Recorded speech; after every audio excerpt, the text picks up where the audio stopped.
Hello and welcome to Live for the Party, the Delphos Saga. I'm R, your DM, and before we begin, I just want to say thank you to everyone who's joined us through all of these 27 episodes so far, and for this one, episode 28. We adore all of you. Thank you for supporting us, whether on Patreon or YouTube members, for everyone who's created NPCs for our show, or just supported us on social media with feedback, fan art and love for the show. We couldn't do this without you. And Happy New Year! And happy New end Year. of 2020. How you did? Now, Oh my god. are we ready to go? Yes. Yes. Yeah.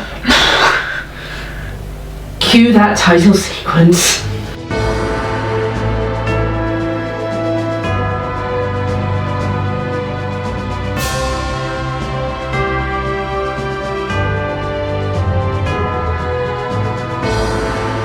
We catch up with our party, having tracked Icarus across the Irani region to the small town of Lycos, where he was taking part in a bounty hunting contract to hunt down Melina, a snake-haired woman with a petrifying gaze.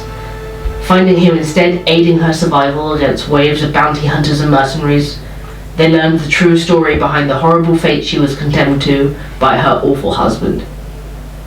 Collecting the bounty anyway, after a genius plan to recreate an effigy of Melina's head in stone, the trio had a celebratory afternoon getting tattoos together and enjoyed a night of gambling in a local town.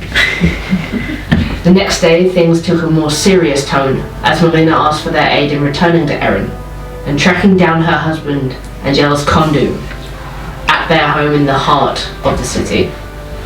Riding at full pelt across the region and sneaking back into the city through the trench running below it, they masterfully made their way into his home, where Melina slowly petrified him and smashed his stone form to pieces. Good.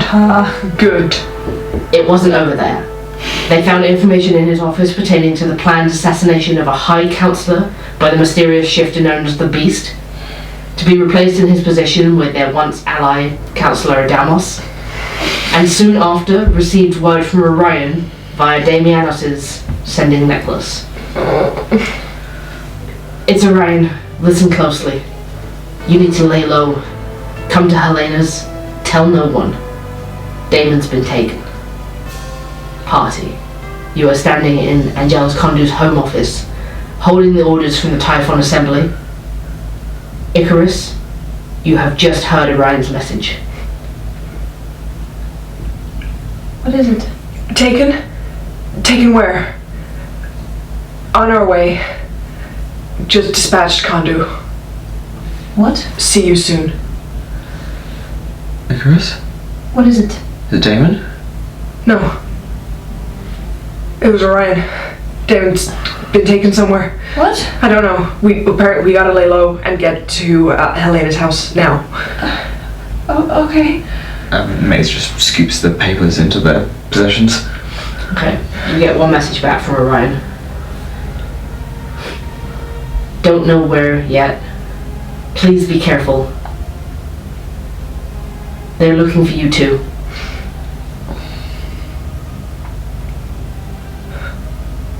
Message received.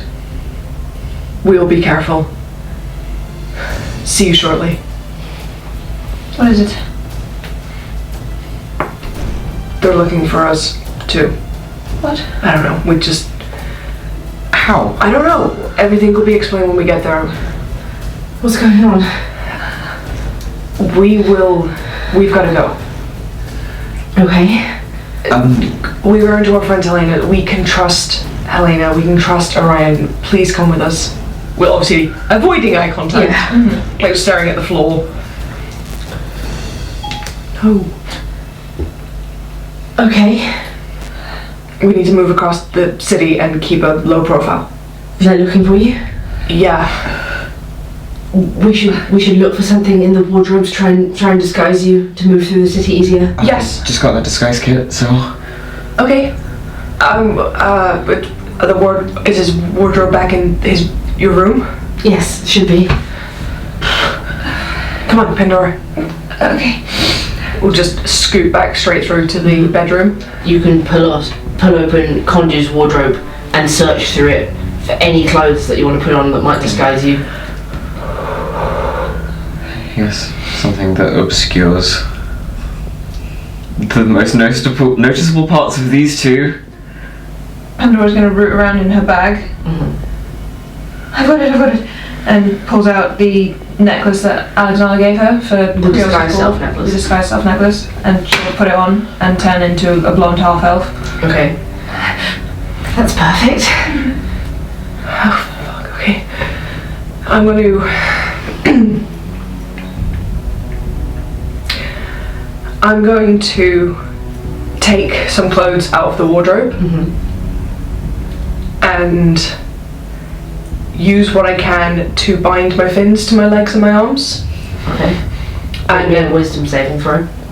Oh god. Okay. 10. You can do it. It feels horrible, but your fear of what's happening overcomes your hatred of doing this. You okay, buddy? Yeah, fine.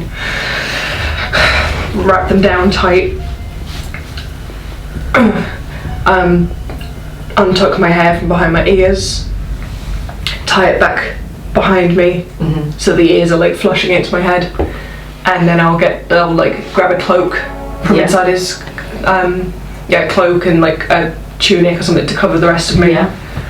You can grab out like a rich and fine outfit that looks nothing like anything you've worn before and throw a cloak over it to cover your hair completely. Maze just grabs an outfit and looses their hair and just sort of tries to neaten it down to kind of match the richness of the outfit, and will just paint a beard on their face. Nice. Nice. A little bit chest hair. One curl. I think it's a performance check for Not deception. No, deception works. Okay. Make a deception check to see how good it is. Get back in there. Ooh, 23. 23.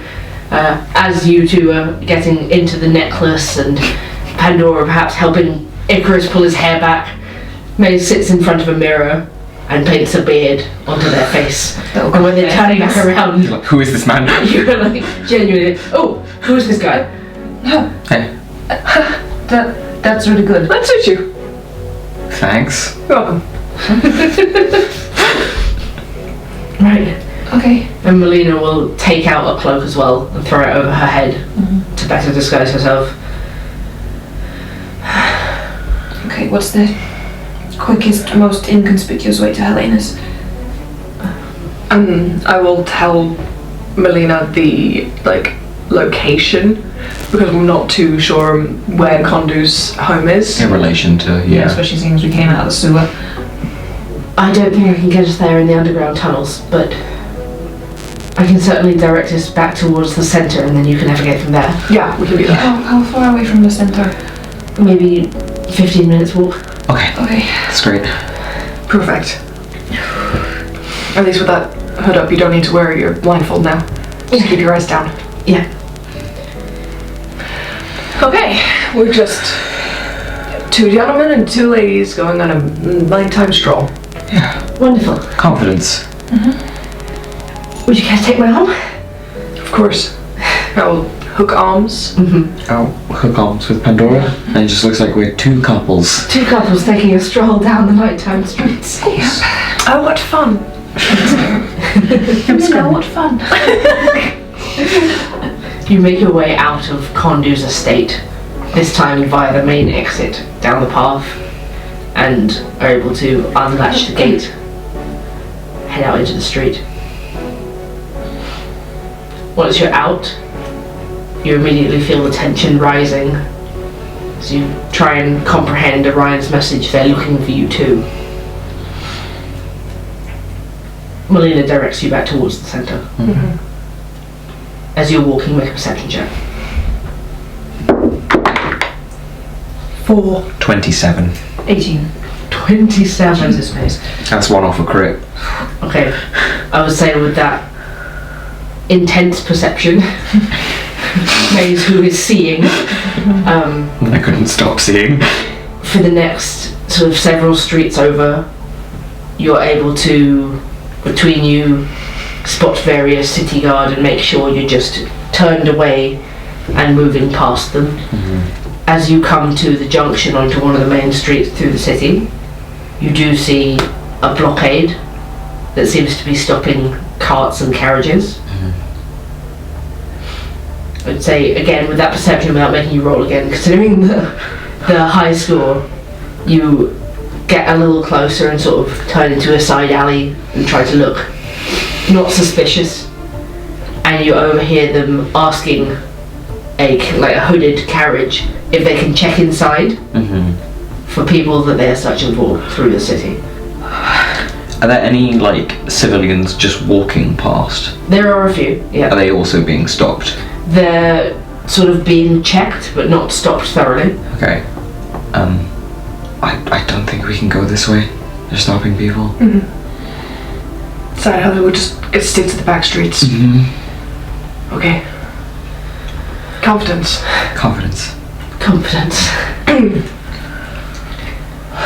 Let's keep going.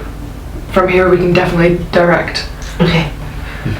We just head down this road and we'll be fine. Press ourselves through the back alleyways for at least this street. Yeah, try and get away from the blockade. I'd say make a survival check, one of you with advantage. She's got good survival. I think you've got the best at +3, I've got 2. Yeah, I've only got +2. 19. 19. Okay, you've walked these streets often enough that you start to recognise alleyways before long and sort of just casually turn down smaller streets you've been down before, weave in and out of alleyways. You keep an eye out behind you, confident you're not being followed, but still weaving in and out of different streets just in case to throw anyone off your path. As you approach the centre, you hear a large crowd and you realise it must be spilling out of the mall as it comes up to sort of closing time for one of the late night fights. Okay, this is fine. This is good. This is a crowd. We can blend in with the crowd. Get lost in it. Just stay close. Hold on to each other. Yeah. We're just two couples. You make your way towards the sound and you do see huge numbers of people exiting the mall through different doors, flooding out onto the lawns in front of it. Make another perception check. It's a nat 20, so 22. 25. 25. You two keeping sort of a keen sense of hearing, trying to listen out for anything that's being said as you approach. First of all, you hear people expressing disappointment. Damianos didn't show up for tonight's fight. People paid good money for those seats, and no explanation was offered as to where he was. Okay. And then you notice, as you sort of move to blend into the crowd, a herald coming out into the crossroads of the main roads here, letting out a loud blast of the horn and announcing, the gladiator Damianos Thalasi has been arrested on charges of high treason. His 3 cohorts are still at large. Please see bills posted around the city for their appearances and alert the city guard to any sightings. And then you notice to the side someone posting up bills, multiple ones along the walls. You don't have to get close to realise they must be of you. As you try to blend into the crowd, make a stealth check. Disadvantage, goddammit. 22. 30. I critted. 8! Okay. Icarus, you're aware that the sound of your armour moving under your disguise is quite distracting. But the fact that you're with the others and you do just look like 2 couples walking home after the mall, you keep your faces turned down, and people are still buzzing from the fights and they don't seem to be paying much attention or trying to notice who's under the hoods. As we're walking, I'll be talking to Melina, just, it's rather a shame, isn't it? That Damon didn't turn up. Yes, definitely. It's certainly the reason that I booked those tickets for us, darling. We'll have to come back another day when there's another show. I'm sure. Though, if he's been arrested for high treason, it's quite exciting, really. Pandora's not putting on nearly so much of an act, she's just trying not to hyperventilate. Mace squeezes her a little bit closer and like does heavy breathing as they walk to try and get her to breathe in time.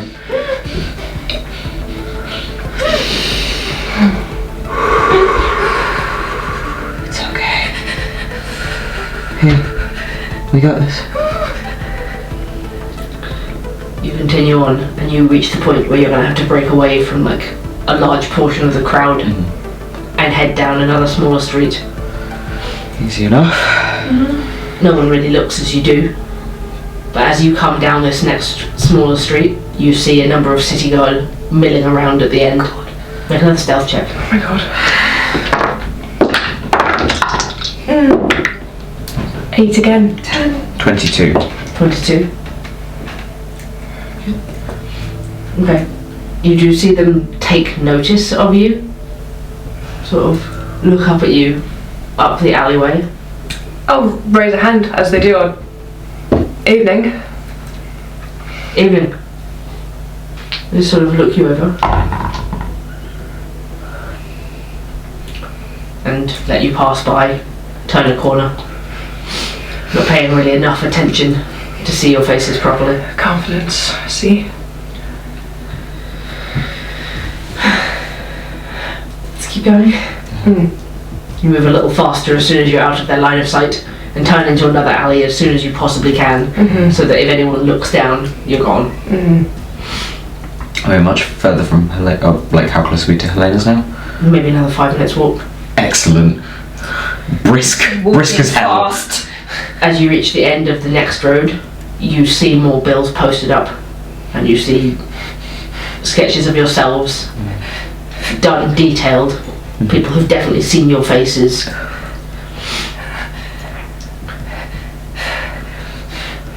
You continue, and it's not much longer until you come up to the outside of Helena's townhouse. 2-story building with the constellations engraved into the wooden door. We knock gently on the door. Melina quickly pulls down the blindfold, so as not to startle anyone who might open it. Although, man maze. It's Ryan who pulls the door open. He glances over you.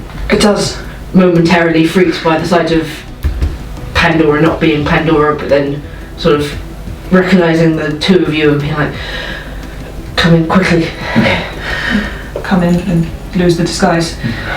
He draws you inside, the door is shut, bolted across, and you see, sat in the small living room, dimly lit with the curtains drawn, Helena on the small couch, and standing up leaning against the wall, Lord Peshek.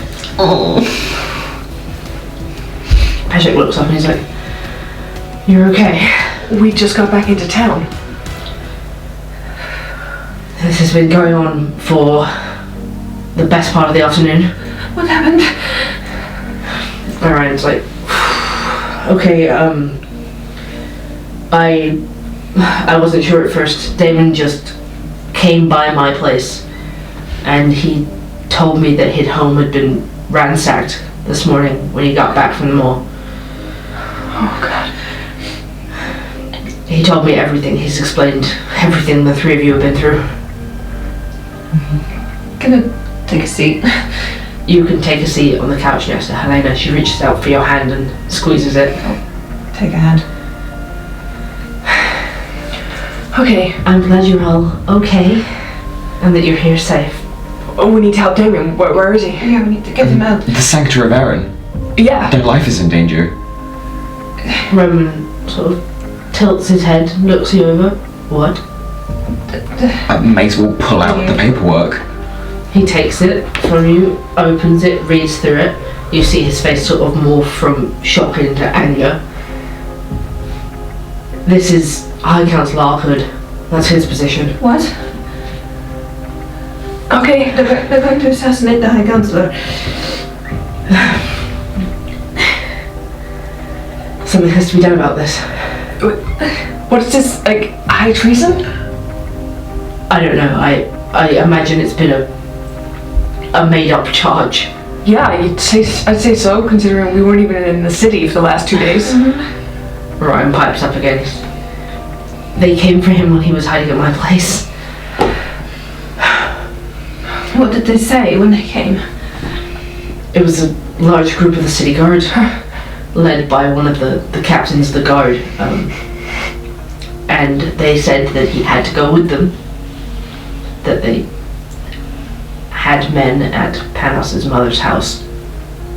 And they were threatening to hurt her and Panos if he didn't go with them, so he simply let them take him away. City guard, that means that he's in the walls? That's what they got the prison, right? As soon as you say that, you see Helena tense up. She squeezes your hand extremely tight, Pandora. Helena? And you see the gold swirl across her blind eyes once again. And she's like, It's okay. It's okay. and then she turns and she looks at the three of you. And she looks like she's actually looking and seeing properly.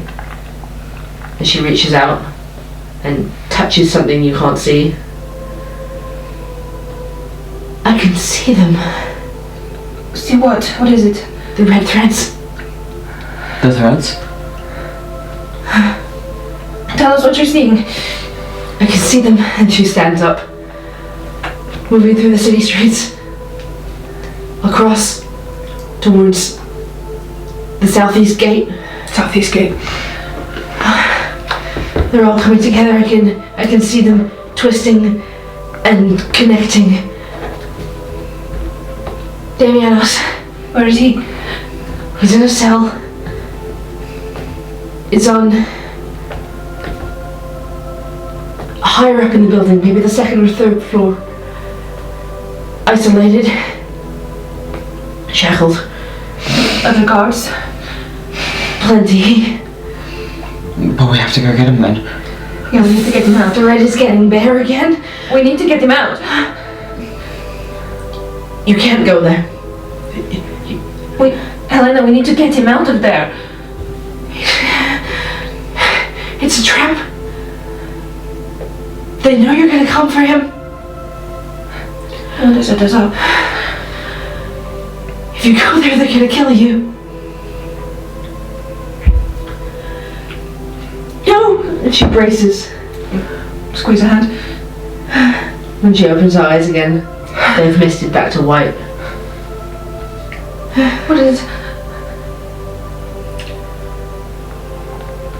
So the blade of the Moira come down to sever the strings. You can't go there. Was David okay?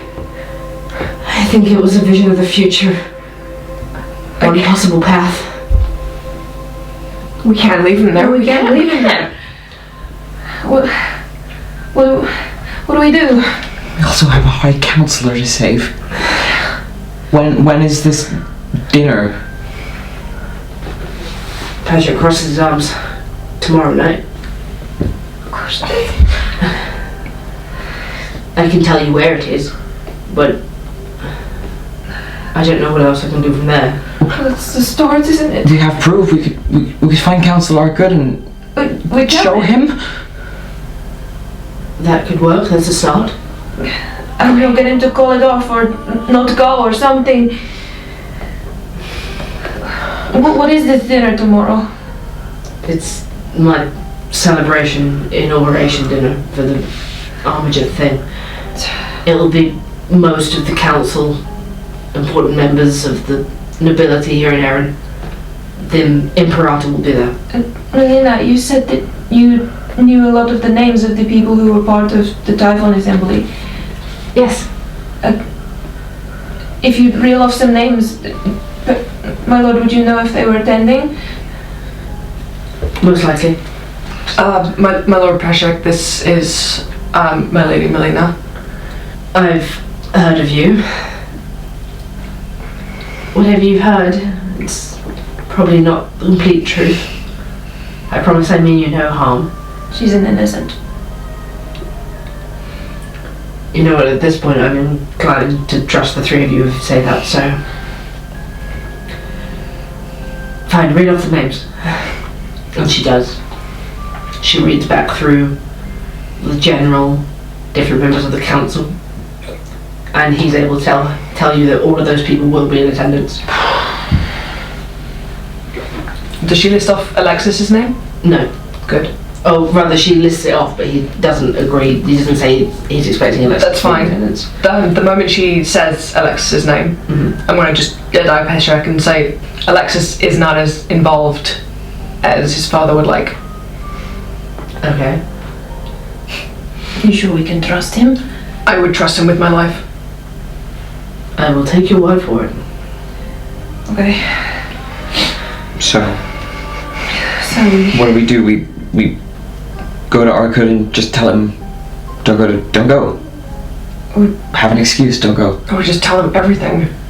I don't know if don't go will work in this instance. They can track him down anywhere in the city. Maybe we can set a trap.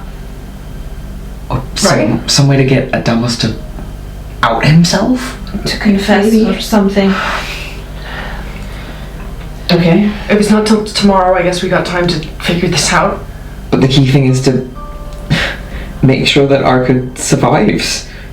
Yeah. That would be very important. I don't know what you know about the sanctor of the city. Not much. He has the power, and is the only one with the power to sign official city-state business in relation to other city-states. If what you told me before was true about them trying to start a war, it would require his seal before they could make anything happen. This seal is something arcane within the council and can't be carried out by anyone except him, except in the event of his death and the position passing on to someone else. I imagine that's what they're trying to do. Tell me about the seal. It's I suppose an arcane stamp. It's something that the Sanctor makes a connection with, and it can be used normally, but it won't leave any impression, and it leaves like an arcane trace that can be read by other city-states to prove that it's real. And it only this connection between the Sanctor and the stamp, it only breaks upon the Sanctor's death.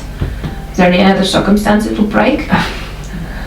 That is simply it. The Sanctuary's got a serious position. It lasts until death and cannot be revoked by anything short of a wish spell.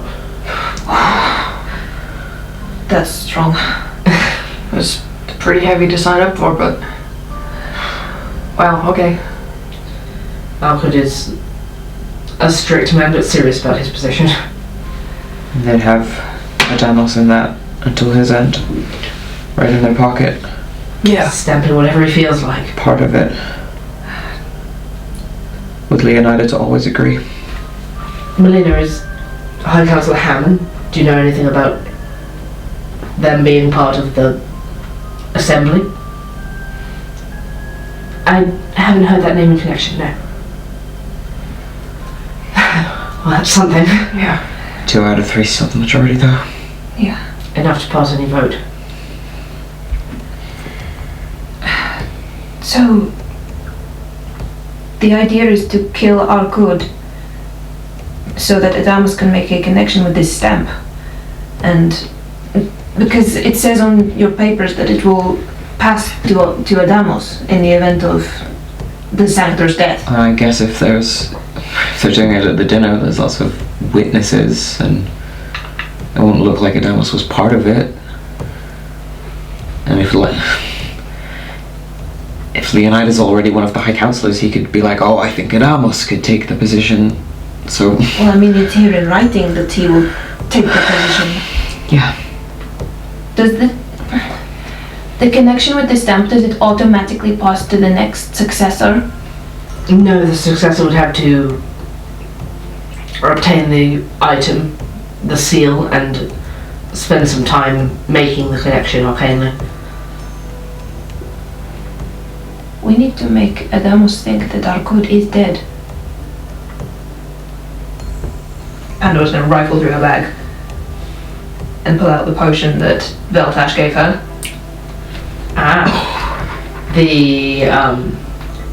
The potion of the sleep of death. Yeah. I believe you guys have had this explained to you briefly. Again, it's a poison that has no effect for 8 hours, after which, essentially, they are under the effect of the feign death spell, incapacitated for 24 hours, and appear dead to any examination. For all intents and purposes, he'll just drop dead. And then we can wake him back up, or? Or he should wake back up in 24 hours, or I'm guessing, never read Veltash's notes on it, but I'm guessing A restoration? a restoration of some sort. If it functions as a poison. Yeah, you just get rid of the poison, surely. But he will look like he's dead. And That might lure... Adamos. yeah. And if he drops dead in the middle of dinner, the new Armiger can take him to a temple, see if there's anything to be done. It makes sense. And then just take him to a safe location? I could do that, and I could restore the body, remove the poison. Yeah, and by which point Adamos will think that Arkut is dead, and potentially try and make a move on the seal. For which you could be waiting. Yes. Yeah. And if he tries to connect with it and the poison is dispelled, he won't be able to connect with it. Pandora, this is genius. All three of you are strategically wonderful. We just need it all to play out. And you need Alchud to get him bored. Yeah, we need to convince him. We've got paperwork. We've got paperwork. I can talk to him. But I mean, even paperwork can be forged. I can write you a letter. That would be helpful. My part in this needs to stay quiet, obviously. I can't be seen with you. Yeah, of course. But something to say that I'm on board and that I will protect him. It's Okay. my job now. If we stay the night here, first thing in the morning. If that's okay, Helena. Yeah. Of course. You said he's quite a strict, on-the-job guy. As far as I know, yes. It would reason that maybe he'd be at the office first thing. Maybe. We've got our disguises, we can get there first thing, keep an eye out for him. I suppose, would they really suspect 3 wanted people to go walking into a council building? Yeah, straight into the lion's den, huh? You know what? I will send word to him first thing in the morning that I want to meet in his office. Okay. I can make sure that he's there for you. Thank you. Thank you. Okay. Okay, no, okay. Everything will work out. I know it will. We can find a ways to get eyes on the dinner. Yeah. Guys, I'm really worried about my sister. Do you want to, can you send her a message? Probably not safe. Yeah. True. If she's in any sort of danger, we will help her. We warned Royce the other day that something was up. Yeah, at the party. Okay. So hopefully he's told her. Hopefully they'll be safe. They're smart people. Okay? Let's focus on us first, keeping us safe. Yeah? You know, Sir Ryan's been very quiet. You look right now and he's sat down with a hand over his mouth. This is great. What is it? What's wrong? How are we gonna get Damon out? I'm getting him out there. Okay? Yeah, we're not leaving him there. We deal with the Damos, clear our names, and we can clear Damon. yeah, easy. I've already call for help from the Brotherhood. Okay. Okay. I was hoping when I contacted you that the four of us would be able to go and break him out.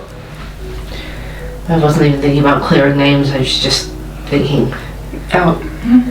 You see, Orion's really shaken. Oh God, man. Takes over the talking, and Orion will sort of hold on to you. Yeah, I'll hold him real tight.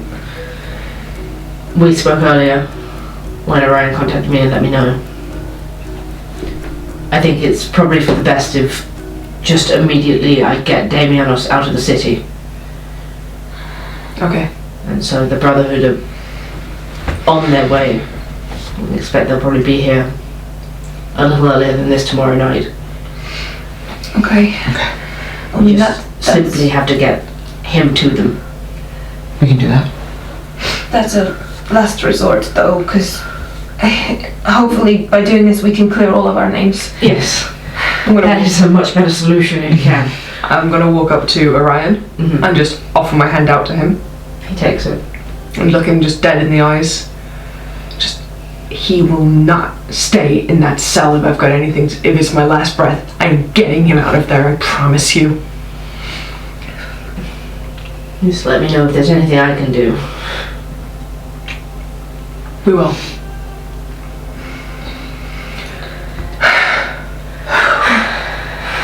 Maze puts their hand out for you guys.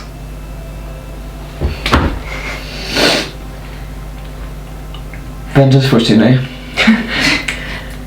Yeah, Ventus Fortune. Ventus Fortune. Fortune's on our side. It was you who came up with that, wasn't it, sir? It was. Any reason? I see a lot of potential in the three of you. I know your stories about the Fates. I thought winds will be pushing you ever onwards and that you're going to do great things. Can't say I was expecting this to be the start of it, but all great things start at the bottom of a hill and then you climb the mountain. And climb we're going to. And Damon's coming with us. Yeah. Even if we have to drag him. We probably will. Yeah. Even if I have to kick his ass. Please do. We'll be fine. All of us. Good, you better be. Come to care somewhat for the three of you, and I don't see anything happen to you. We owe you a lot, sir. We owe you so much. Bow very respectfully to Lord Pishnock. Oh, none of that. It's nonsense. No person is above any other person, please. I have a great respect for you, Peshek. And I do for you. You should get some rest. It's late. Early morning start. And as for you, my Lady Melina, we will sort out some way to keep you safe. Thank you. That means the world. Kondu is no Kondu. longer a threat. I'm very glad to hear that. He's no longer a person. He never was in the first place. Melina speaks up. She's just like, Melina, because they're here for the time being. I feel like it would be a safe place. Nobody bothers me here. Helena speaks up from the distance. Do you want to stay forever?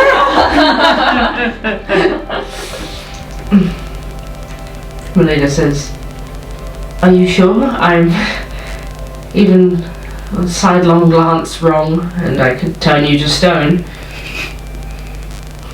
Helena just sort of laughs slightly and said, you can't see me right now, but I don't think that's possible.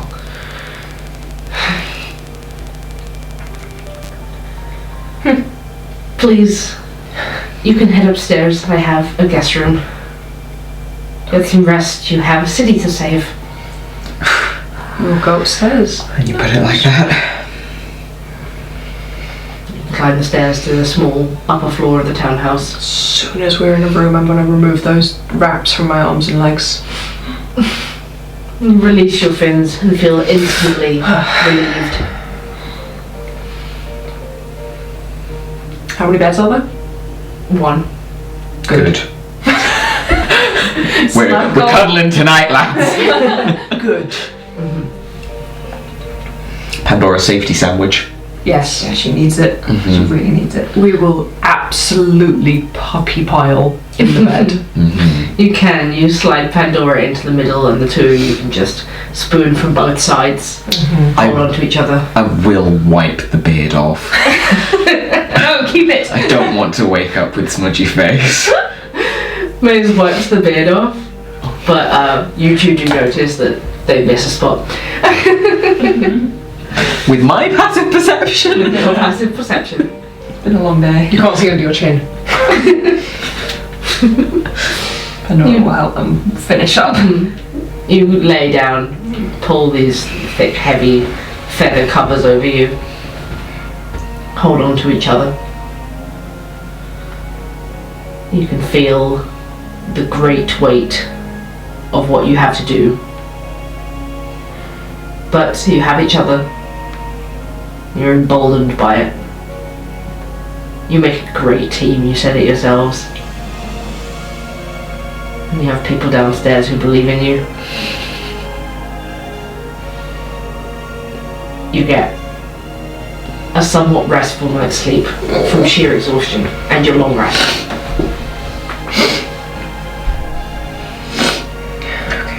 Go away, 5 temporary hit points. You're no longer with me. Has a long rest, loses hit points. Hit points are gone, Maze. My fake hit points are gone. This is stressful, emotionally taxing. Already weepy. This hurts. How long is it until the thingy party tonight? A meal. Are you thinking for casting aid again? I will let you know when it's time. Cool. Thank you. It'll be about midday when it's time to cast it. Thank you. You are woken in the morning, fairly early, with a knock on the door. And you hear Orion's voice through it. Rise and shine. Time to save the world. Can't it wait? Roll out of bed.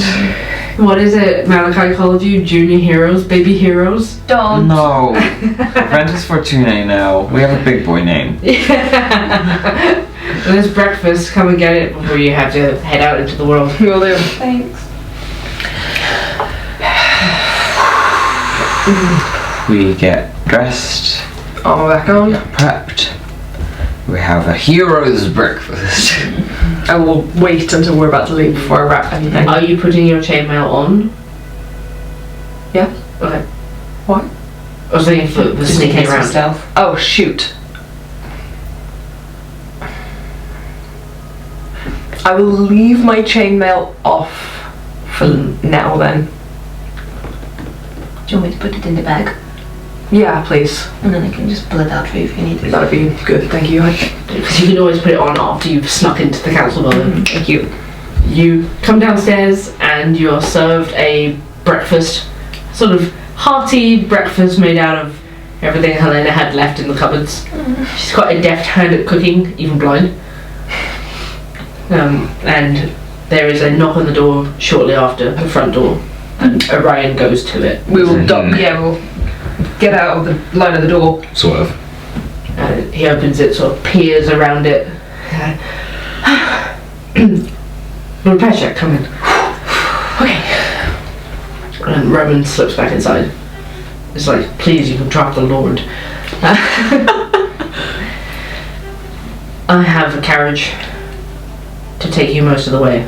Thank you. Oh, that's really helpful, thank you. I've paid a hefty sum off to the driver, so you don't exist. I've never been happier to not exist, thank you. Those ones that do not exist. Okay. I suppose it's about time then. Yep. Markud is assured to be going to his office at the council building. Okay. I can't promise any of the others won't be there, but Okay. Okay, I don't know if any of you really spoke to him while the Lords of Fushima were here, but I didn't really. Is there anything you could tell us about him? Like what kind of a man he is? What he responds well to? He is really something. Stuck up. Serious. No sense of humour. Great. That's no laughing matter, so I suppose that's okay. But, like I said, we've got documentation. Hopefully that appeals to that sort of man. I think I would say responds well to people being straightforward, not mincing their words or Okay. spending too long explaining things. Councillor Arkut, your life is in danger. Tell him that. Give him the evidence. The letter from me. Thank you. Thank you. And then tell him your plan. I'll pick up the bandages and start wrapping my arms and my legs again. Oh, Put the necklace on. may as well reach into their bag and pull out the belt buckle that Icarus gave them and just sneak a little symbol of peril onto their outfit for luck. So the building for the dinner tonight is directly across the small courtyard where the council building is. It's the one with the red banners. I remember it from when we showed the Lords around. Yeah. What time is it due to start? And how long is it supposed to last? It will start around 7 p.m. and I expect it will go on way late into the night. Is there a particular time they're serving food? I expect around 8. Okay.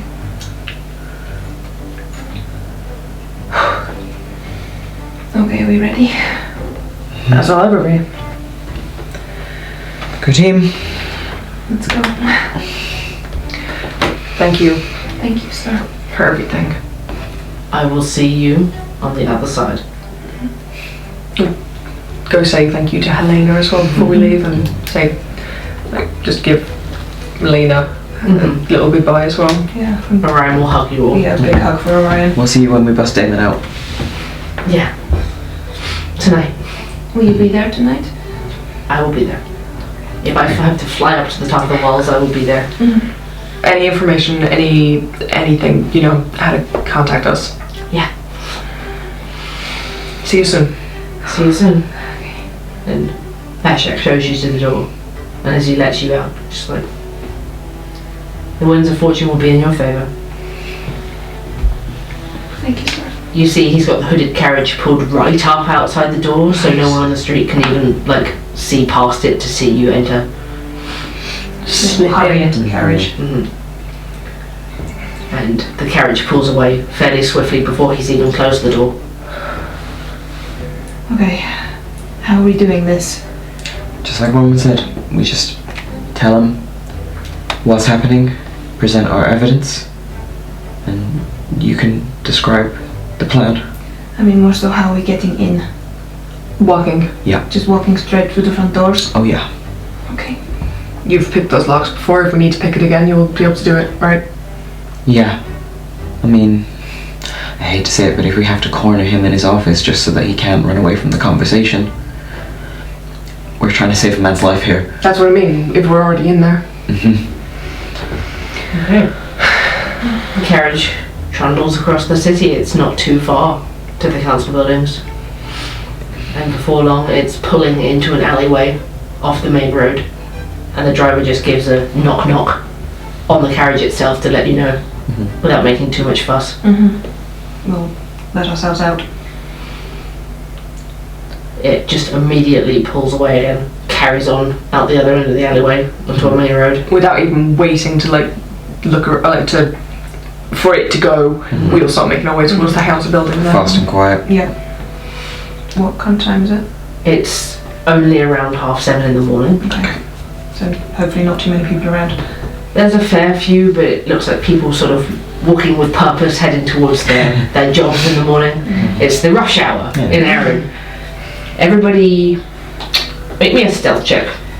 Not a disadvantage! 30. 5. I crit again. 5. 5. Piss. You're lucky for Maze 30. Because it's Maze who moves forward to the end of a street. And as the two of you are about to step out, walking with purpose, can put their arms out, pull you back in, as like a troop of city guard sort of march past.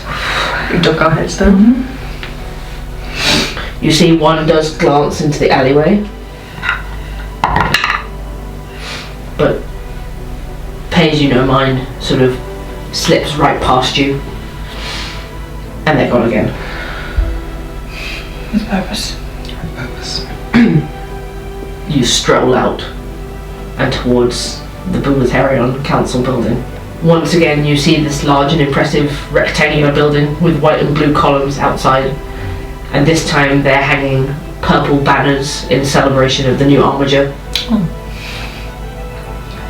You walk directly up to the entrance with purpose. You see these carved figures of previous High Councillors lining the corridor leading into the antechamber. You walk past them, heads held high but faces turned slightly down. Maybe another stealth check. 16. I crit on stealth? Wow. 29. 23! The three of you move inside the building, no one paying you any mind. A couple of you think they must be aides, you don't recognise them. Maybe it's Galon's new aide or somebody else's aide. Walk past you out of the building, nod good morning, but don't make eye contact, and just pass you right by. They seem busy with their scrolls and their conversation. Nice. And you head into the antechamber. You see the stretch of fountain, the plant life, sunlight streaming down, and feel the cool air on your skin again. Just walk straight up to Awkward's office. Motion for these two to just block me so that I can peek through the keyhole. We'll stand in front of you and just have a conversation. Yep. Yeah. Peek through the keyhole just to see if he's in there. There's no one in there. There's no one in there. Okay. Give the handle a little twist. It is locked. Okay. I've picked this lock before. You've picked this lock before, so I won't make you check for that, but I will make just you roll another stealth check. At advantage because these two are distracting. Okay. 19. 19. You move swiftly, flicking out your trap tools, getting to work. 3 clicks and you're in. You can push the door open, I'll slip inside. slide inside the room, shut the door again, twist the lock. Okay. Now I feel like we can breathe a little bit. Do we want to be just stood here waiting for him, or do we want to hide and then wait until he's come in and sat down and... Flush to the wall so we can block his exit. Yeah. I'm gonna take a cheeky look at his desk while we're in here. Okay. Make a investigation check. 14. 14. Okay, you can see various paperwork scattered across it. You can quietly open a couple of drawers. I can say for certain you don't find anything Typhon related. Excellent. You do see just sat plainly on this desk the seal of the city that Peshek was talking about. It's about like palm of a hand sized, sort of black handle coming up, painted wooden handle. You look at the bottom of it, it does have like an engraved symbol for Erin, an official symbol. You sort of just push it down on something gently. It leaves no stamp whatsoever. And you can feel like a thrum of arcane energy like you often can with magical items, but not something that you could connect to. Okay. This is cool. Come and have a look. Just look over his shoulder. Wow. Yeah, right. Probably shouldn't play with it though. Probably not. I mean, it's of no use to anyone but I could. No. That thing is giving off a really stubborn aura. I mean, that's probably why he leaves it out with such confidence. Yeah, like if someone stole it, they couldn't use it. Okay, let's be quiet. Yeah. Let's wait. Hide. You flush yourselves to the wall, the door is on. There's nowhere else to hide in here, no cupboards, no curtains, but you can stand there where the door would swing inwards and you wouldn't immediately be seen. It's only about another 10 minutes of waiting quietly, tensions high, feeling like that takes an hour before you hear a key in the lock and the door open. Councillor Arkwood, a hobgoblin man that you recognise from before when you were with the Lords of Ishima, walks in looking down at some papers in his hand and sort of kicks the door shut behind him and doesn't even see you as he strolls into the office towards his desk. I'm gonna slide in front of the door and lock it. As you do, he then turns, hearing the noise behind him, and shock takes over his face. You three! Councillor Arkwood, your life is in danger. We are here to save you. Pull out both the letter that we found from Condu's place and the note that Peshek gave us. He's momentarily stunned into silence, and then he reaches out and tentatively takes the papers off you. I'm gonna just lift my hands to show absolutely no, like, violence towards this man. And seeing Icarus do the same. We're not here to hurt you, I promise you. Papers in hand, he moves around behind the desk, sits in his chair before he even unrolls the scrolls, and then he looks them over, both of them, and then again.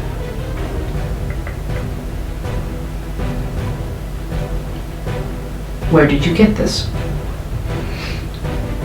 The House of Angelus Condu.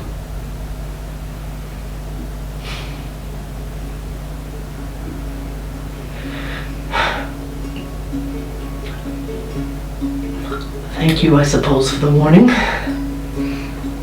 We have a plan to keep you alive.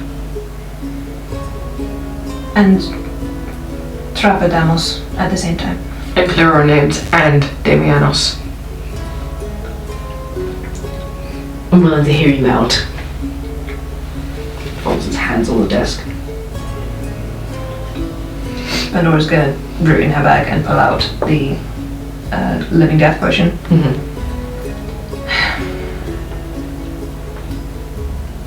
Our idea is to make Adamos think that you are dead.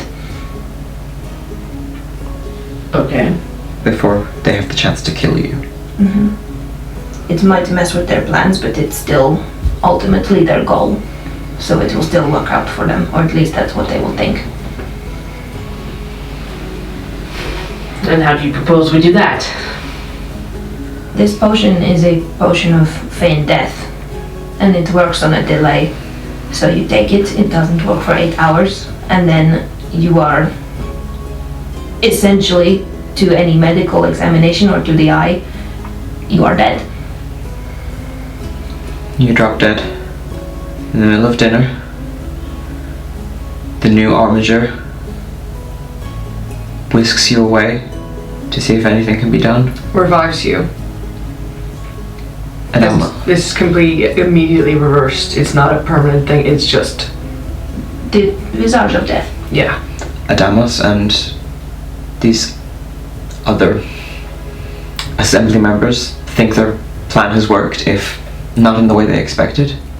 And supposedly, if the Sanctor is dead, the connection with the seal of the city will pass on to Adamos. He will come and try to use it.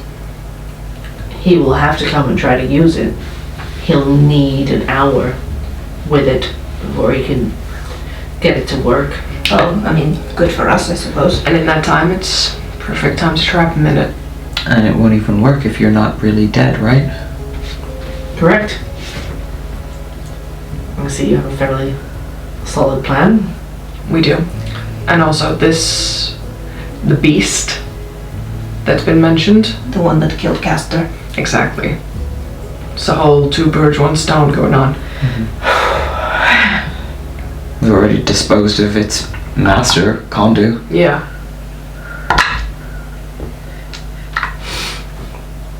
Okay. I believe you, and I'm willing to listen. Thank you, sir. I don't take matters like this lightly. And seeing as you have our new Armiger seemingly on your side, I'll accept this. What do you need me to do? Pandora will put the parchment on his desk. You take this 8 hours before you want the effects to start working. So, if you were to drop dead during the dinner portion of the evening, that is what, 8:30? So, I'd say take this around midday. And it'll definitely work. I promise you.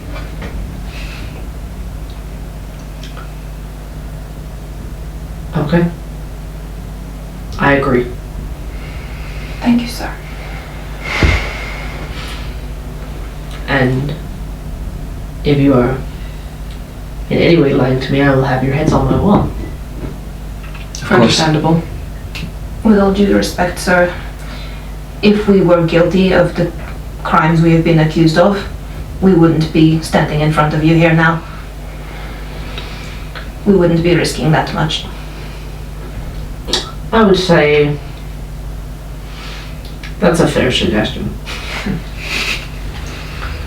I would also suggest you get the hell out of here. Oh yeah. We don't plan on sticking around. Okay. Take it in 4 hours' time. Thank you for trusting us. You have left me little choice. This city needs you to live. That would be preferable. Bow my head. He will get up and go and unlock the door again. And stick his head out. Go now, quickly. Okay. Make sure that this guy's necklace is on properly. Be gone, and hopefully I will never see you again. We can only hope, sir. We'll leave. He lets you out of the office and closes it again after you see that the antechamber is thankfully empty. You're able to make your way quickly back down and exit out into the square outside. We should go lay low somewhere. Yeah. Definitely. Where would you like to hide? A tavern? Yeah, what is there around here? Around here, mostly businesses and high-class tavernas where you expect there'll be council members and the like. No thanks. No. So you would know you're only a district or two over from the dodgier end of Erin where Damon lives. We'll turn and head that way then. No one will suspect anyone to be at Damon's house. I mean, they've already searched there, right? Yeah. Yeah, And he's locked up. Why would anyone be there? it's true. We Okay. we can go and check it out. Like, if it's under guard or anything, we'll leave, but... If not, maybe find some...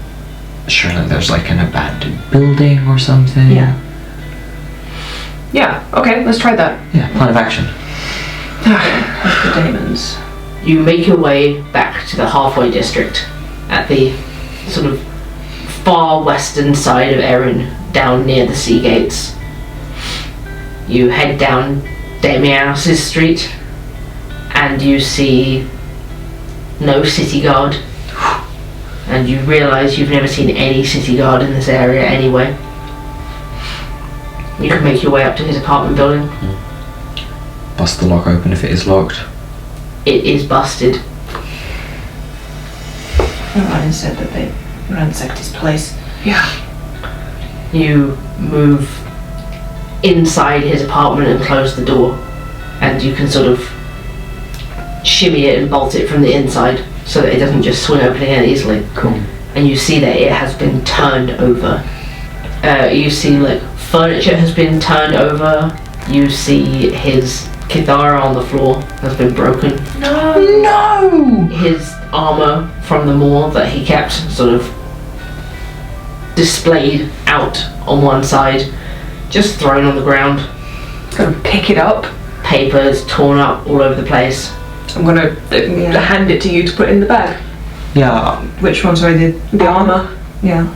I'd like to look at... I know he probably didn't have that many, like, possessions, but anything that seems like a personal thing for him, if we're potentially getting him out of the city, I just want to gather it up and put it in the bag so we can at least give it to him. Make an investigation check on Damon's place. I'll assist you and guidance you. Okay.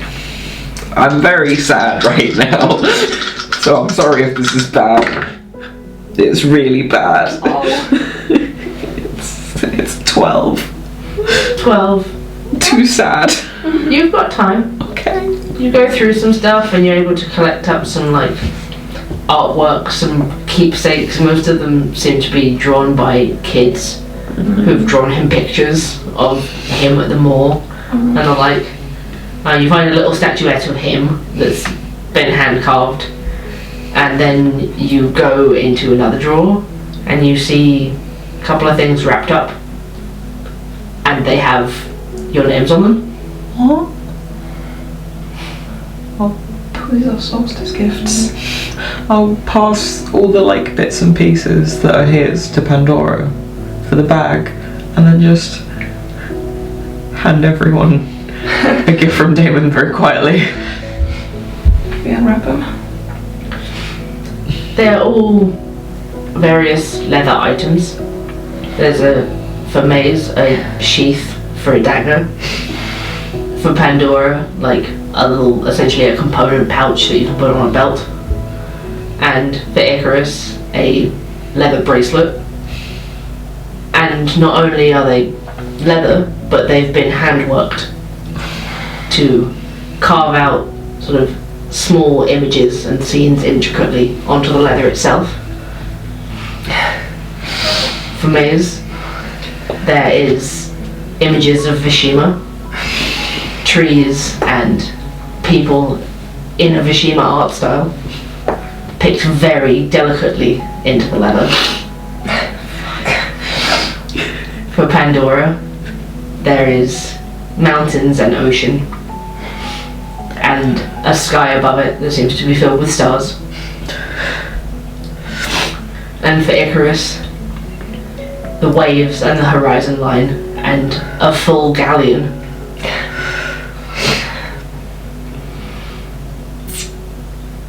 God damn it, Damon. Well, we just gotta make sure that we can get him out to give him his. Stupid idiot. May as well pull out this dagger that they never use, put it in the sheath, and then like put it on the back of their belt so they have a secret knife. You also find like his leatherworking tools. Yeah. Made these. Put them in the bag as well. Yeah. Yeah, Pandora will make a pile of stuff to go in the bag, and a separate pile of stuff that's broken. Mm-hmm. Like, you said the guitar was broken. Yeah. Is there anything else, like, significant that's... Not anything looks particularly significant. That was like, that's the only thing that looks like it has any value. She's gonna dig in her bag, like, putting the stuff that isn't broken in there, like safekeeping for Damon, and pull out the wizard hat. I would say first of all, probably. Oh. No. Is this appropriate? Is this time? Oh, D12. 2. Okay. Oh dear. Batshit. You reach inside and you feel something small and cold and metal at the bottom. What is this? As you pull it out, it's like a handful of pretty brass rings. Oh. These are nice. They don't have anything arcane about them. They look like maybe they were swiped off a jewellery store or something and shoved into the bag. Oh, a fellow klepto wizard. I'll put them on.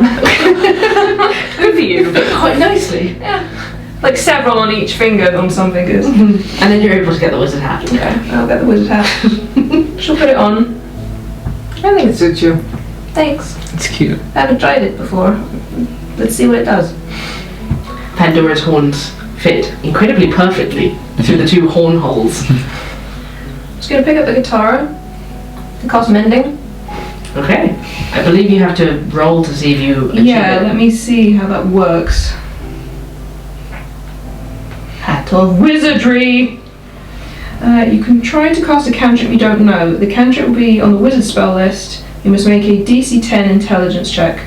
Okay. If the check succeeds, you cast the spell. Nice. Have some guidance. Oh, thanks. Arcana check. 16. 16. It casts. You pull on the hat. You think about the spell mending, which you've read but you've never bothered to learn because it's not really your thing. No. And you find yourself fueled with the arcane power that would come with being well practiced in casting the spell. And you manage to fuse the Kithara back together. Huh. That's fun. You're just so cool. Every day. Every day. Every day Pandora is cool. Yeah. Every day. Should put it in the bag. Along with everything else. And then try and start tidying up a bit. Yeah. Like any broken glass or whatever, like put that in the trash and You can. tidy up. It doesn't take you too long. It's a very small place. Whilst we are like taking the day then to just relax and like rest until the evening, I would like to sit with the greatsword that we found and just sort of like Get to know it. get to know it, see Yeah. what's going on there. I believe it requires attunement, but it is a +2 greatsword. It might just work straight away. It might not require I attunement. don't think it needs attunement. No. I just need to get to know it. It is a +2 greatsword. My god. Snacky. It's so sexy. +5. 2d6 plus 5. 2d6 plus 5. And it's a +8 to hit. 7 minimum damage. Imagine critting on that thing. Imagine. Imagine. Maybe more. Maybe more. My god. It suits you. You think? Yeah, I mean, it's huge. That thing's bigger than I am, but I mean, you could always pull it out if you want to use the big guns. yeah. Yeah. Huh. While Icarus is looking over some items, may as well finally take a look at that claw ring that we got off Okay. Medea. I will say you can, over the next couple of hours, like identify basically all of the things that you have collected. From Kondu. Yeah. So of the magical items that you found, you found the potion of tongues. This basically provides one use of the tongue spell. A spell which grants a creature who drinks it the ability to understand any spoken language it hears. It's useful to have. It lasts for 1 hour. Ooh. Nice. Either of you would like to have that in particular? I I mean, do that spell sometimes. Okay. I'm just thinking if I had to like overhear a conversation. Yeah, it's a pretty good idea for you. You're the sneaky one. Thank you. There's a magic oil. The magic oil, you can identify it as an oil of blessed weapon. Ooh. You apply to a weapon, and the weapon is treated as having a +1 bonus. How long does that last? I'm trying to figure it out. Yeah, the spell version lasts for 1 minute, but I'd probably say for 1 hour because it's an oil. The health potion is a potion of cure moderate wounds. It does 2d8 healing plus 1 extra point per level that you are. Ooh. So 2d8 plus 8. Yeah. Wow. Single use, obviously. So if you took the time to just use that as an action, that's like 24 hit points. Very good.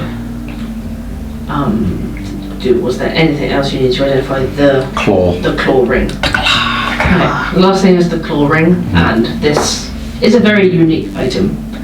You identify it as the Kalali Claw of Summoning. It's not yours anymore, Kalali. This ring can be used to prepare to summon either an object or a creature or monster sized large or smaller that you touch at the time that you're preparing it. Okay. When touching the object or creature, a spellcaster must expend a spell slot of 5th level or higher in order to prepare the summon. Once this is done, the ability to summon is then stored inside the ring and can be used at any time and by any person. Okay. This is a bit advanced. But Like, I don't think either of us can use it yet. no, but this is good to have. Yeah. Definitely good to hold on to. I mean, someone else who is a higher level spellcaster or a more advanced spellcaster than I am or Icarus is, they could do it. For the time being, if I am ever de-weaponed, I can just scratch their eyes out.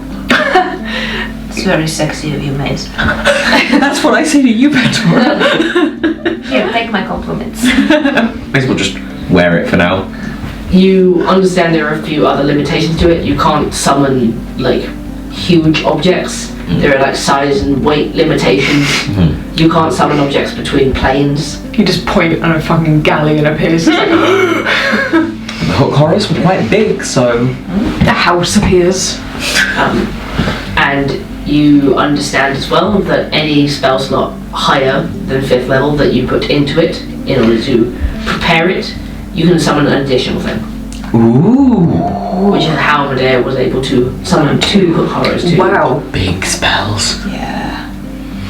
There you go. There's your fancy ring. Wow. Not usable yet, but you could claw someone's eye out. Oh, we'll claw someone's eye out, maybe. Okay. We should come up with a plan. Do we want to get eyes on the dinner somehow, just so we can make sure that... I trust Roman, but... But that, like, to kind of see what goes down. Yeah.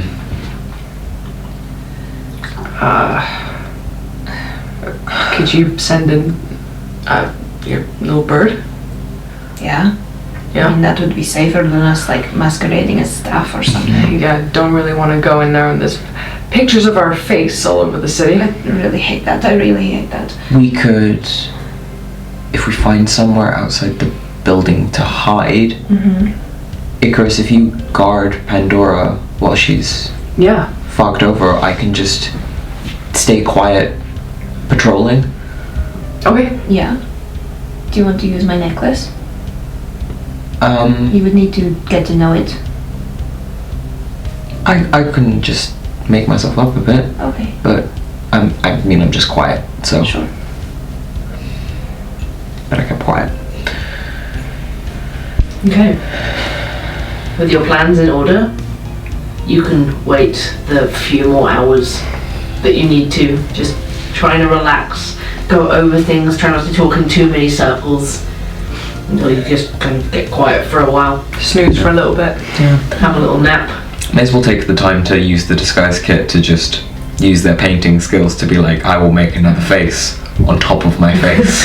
I would say, because you have hours to do it, I won't make you make a deception check. You can just spend hours painting another face on your face. I will transform so thoroughly as to become unrecognizable. When it gets to about like 6 o'clock,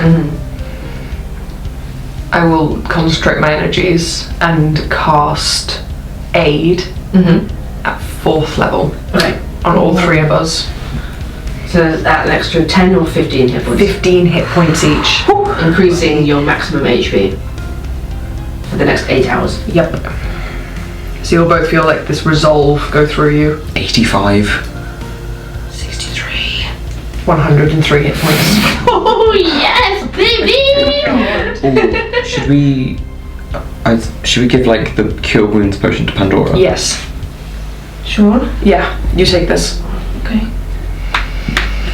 I don't want us to get into a fight, but I would prefer us to be prepared. And I also had to use one of your bigger healing potions when you went down the other day. Oh yeah, thanks for that, by the way. That's okay. It made sense you hit the hardest.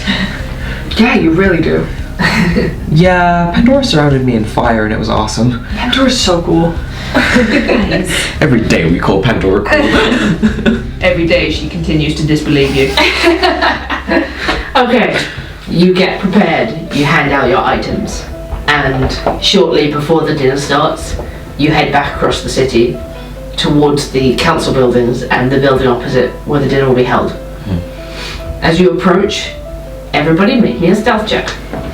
Oh, my armor on now. 22. I'm gonna guidance myself. 20. That was cocked. Motherfucker.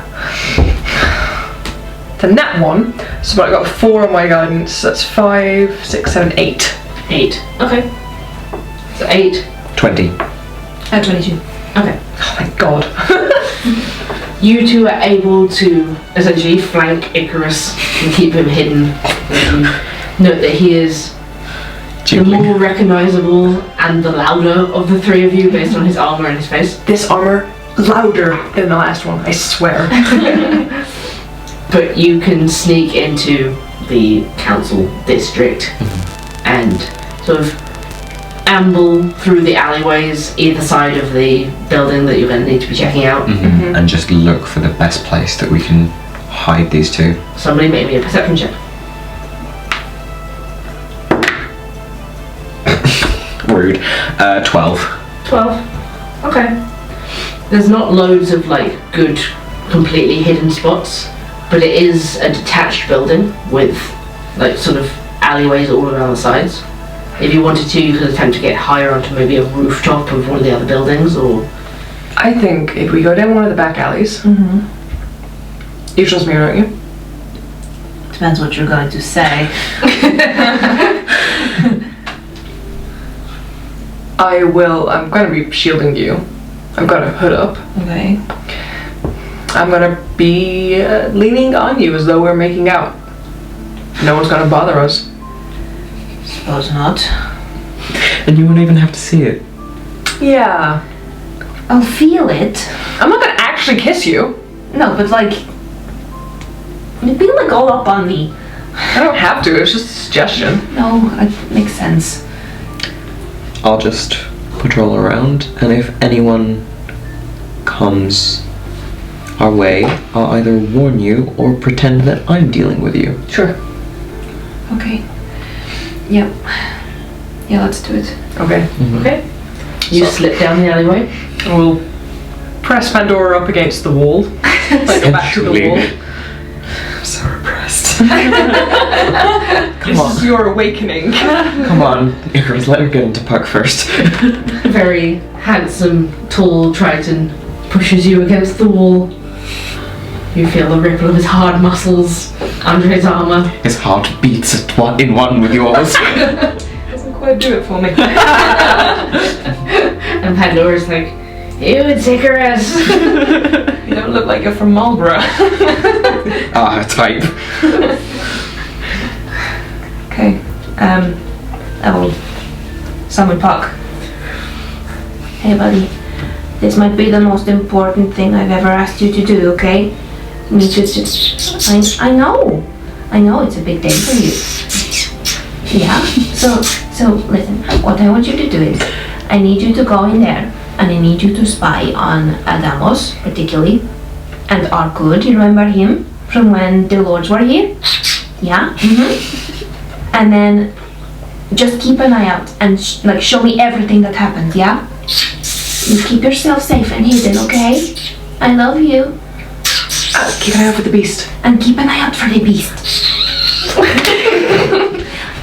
Yeah, I know, don't be scared. He looks brave. You feel bad. He's filled with determination. Determination. Okay, I love you. Despite everything, you're still Puck. He looks at you, nods, flies up. Lifts his wing up and somehow salutes. Every day I see weird things. I know seals. Do you? No. Icarus has no memory of that. No, God. So, Icarus will then just, lean his arm against the wall. Okay. And just, lean his head in as though he's, kissing your neck, but he's just whispering to you, Yeah, Pandora will lean her head to the other side of him to whisper in his ear what she sees. And we'll go into Puck's eyes. May as well start walking back and forward. May as well, have a... Not go around the front, but go to a place where they can see the front just to, see people arriving. Okay. And then start patrolling the area. Again, make me a stealth check. 24. And maybe a perception check. 15. 15, okay. You move yourself up to a sort of good vantage point at the front to see people start arriving. And arriving they do. You see streams of people coming in. You see people that you recognise that Melina has mentioned. General Vasulu, Professor Ziki. Side. Nemesis. You see the different councillors coming in, ones that you recognise, ones that you don't recognise. Brutus, you see Leonida, you see Adamos, Arkud, Hammond. You see Armiger Peshek arriving and entering the building.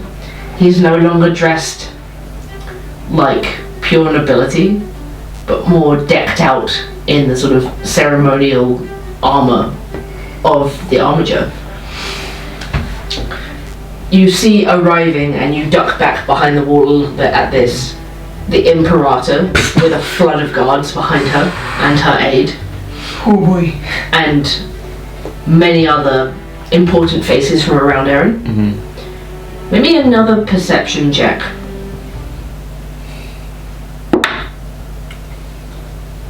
Crit 28. Okay, well, What do your maze eyes see? Oh! I was only going to give you this on a 19 or higher. You see a nobleman, sun-kissed skin and hazel eyes, dirty blonde hair, worn slicked back, wearing a purple tunic and cloak. And you recognise him from being seated beside the councillors at the moor. who is this Okay. man? You don't know who he is, but you recognise him when you were sat there before the Chimera fight. Mm-hmm. It's Sat like, with Leonida and with Arkud and who you now know must have been Hammond.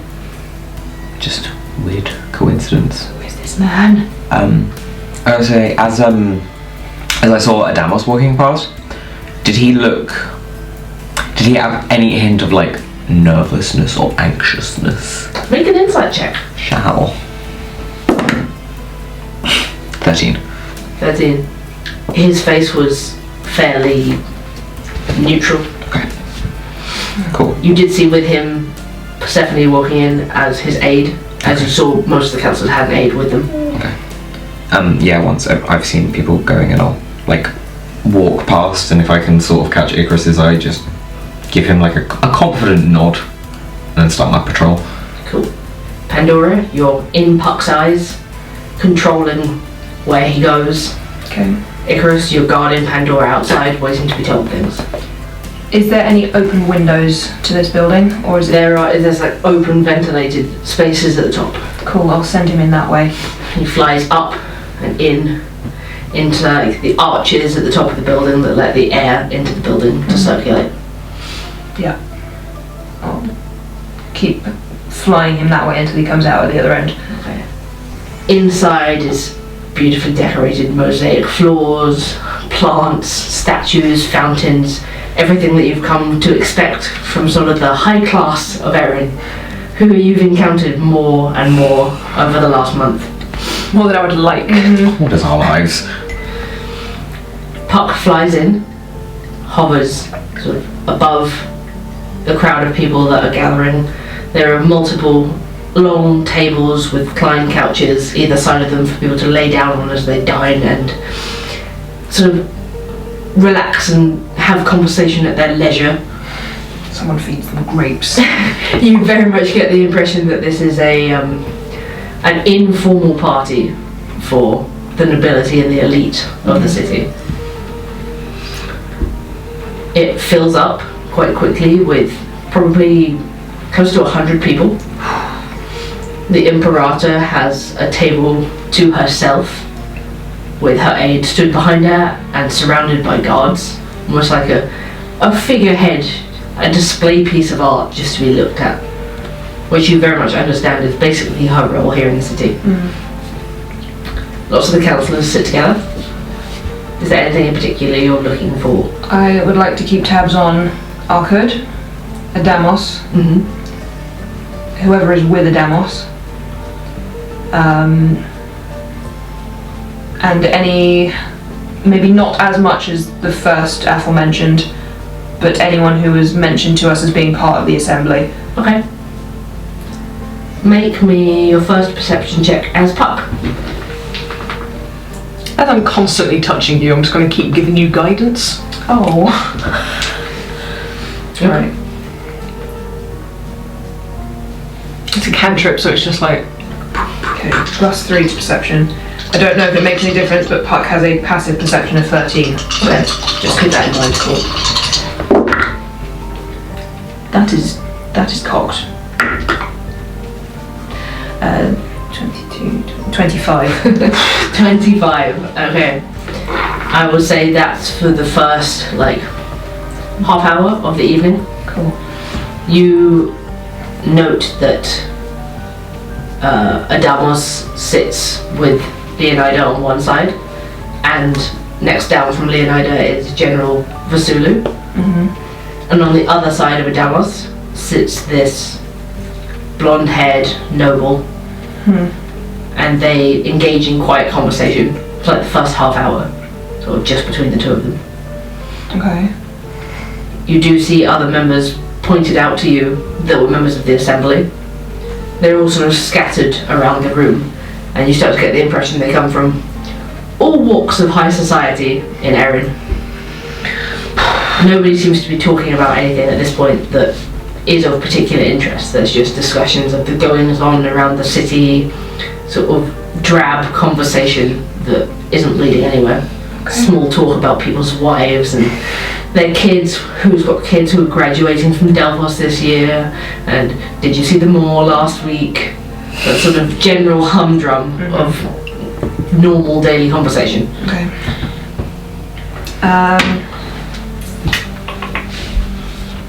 I don't know how close I've managed to put him in regards to everyone else. I'm seeing him hovering sort of like 20 feet up at the moment, just not to attract any attention. Yeah. Do these look like the seats they're going to stay in? Like, are these sort of banquet tables, or are these the climb couches you were talking about? These are the client couches, but they're around the banquet tables. Okay. This is where they're going to be eating. Right, Very okay, so casual. this is presumably where they're going to be sat in these positions for the evening. You expect so, yeah. Where's Arkad? Arkad is down a far end of a different table from Okay. Adamos and Leonida. Okay. Is Adamos glancing in that direction at all at any point, or? He does a few times. You've noticed as well, Arkad is sat with Peshek. Good man. Perfect. I will relay that to Icarus. Arkad is with Peshek. Give you 2 squeezes. Adamos does look down, but sort of Roman catches his eye, gives him a look quite casually, like thinking that he's looking at him, sort of impression. To which Adamos just, You said to Maze that Persephone was with him. with Adamos. Adamos, Is she sat with him, or is she sort of stood dutifully to the side, or? yeah. Dutifully to the side. At this event, all of the aides are sort of like stood back at the walls. This Okay. is not as casual as the dinner was with the Lords of Mishima. Okay. Is she doing anything particular, or? Just waiting.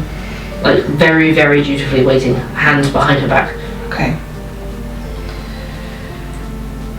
Cool. I guess I'll try and get Puck a bit closer without being too conspicuous. Okay, If I make a can. stealth check for Puck. With guidance, I guess, if Icarus is continuously doing it. Stealth is Dex. Dex, so +2.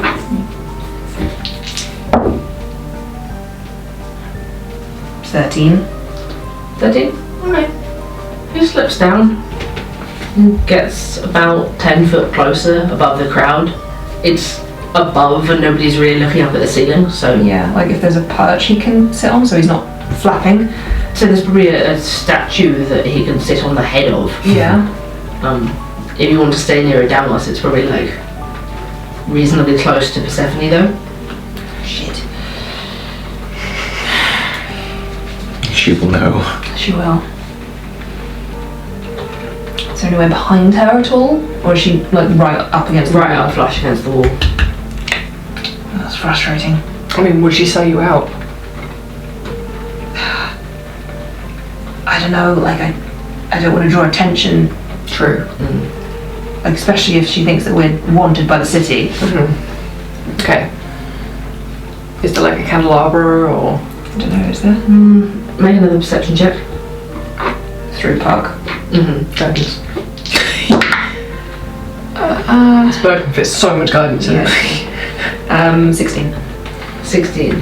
Okay, there's not really a candelabra. There's nothing like, apart from what's sitting on the tables that are sort of at that level. Or anything hanging from the ceiling, or... It's a very, very high ceiling. Right, never mind. But you do notice like an opening where if you wanted to listen rather than watch, that you could get Puck under the table.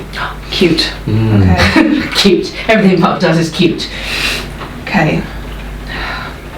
Just this tiny little kingfisher feet like... Okay. I will try and get him under the table for now, because I know that things aren't going to go down just yet. Yeah. But just to try and listen into some conversations. Okay. Try and establish who this guy is that Adamos is talking to.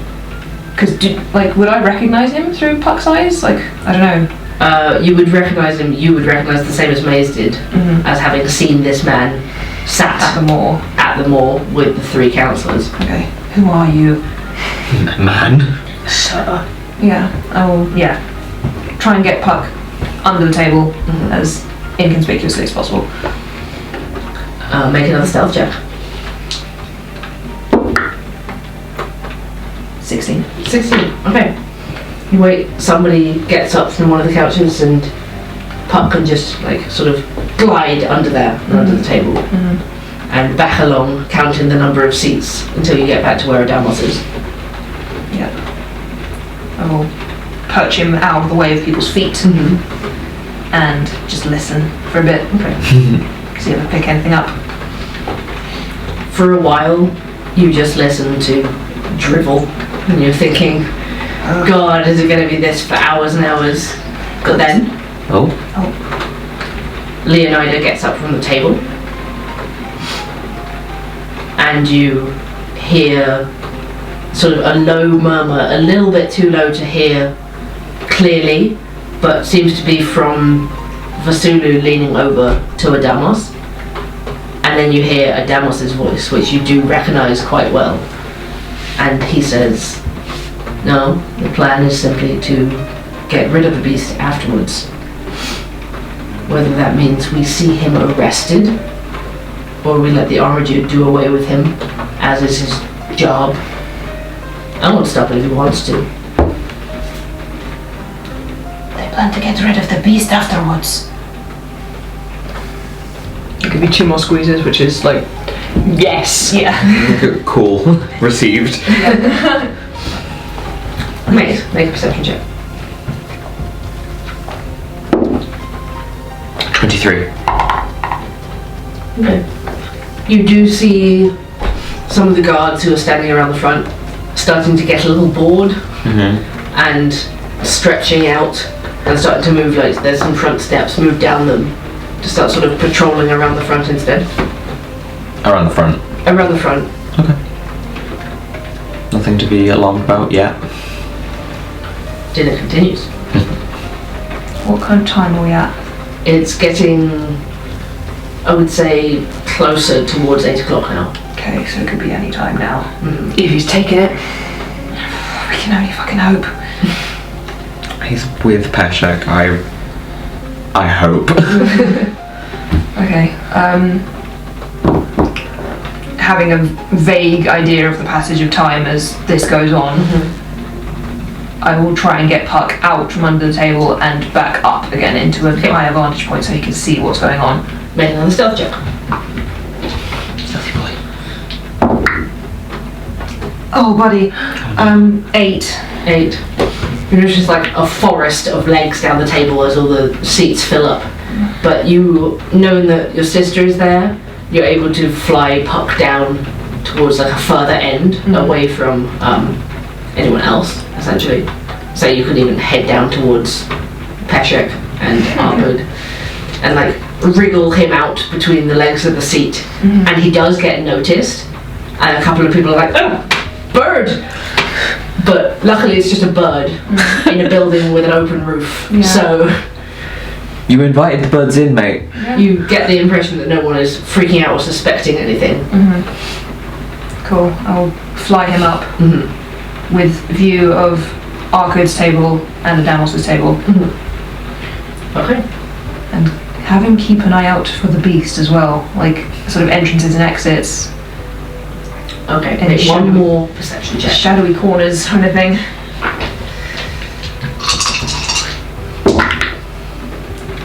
Uh, 24. 24.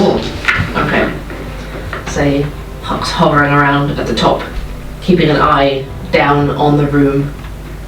And then you guys counting down 8 hours from midday. And like clockwork, Arkud at the end of the table begins to choke about halfway through his dinner. I think it's happening. Squeeze, squeeze.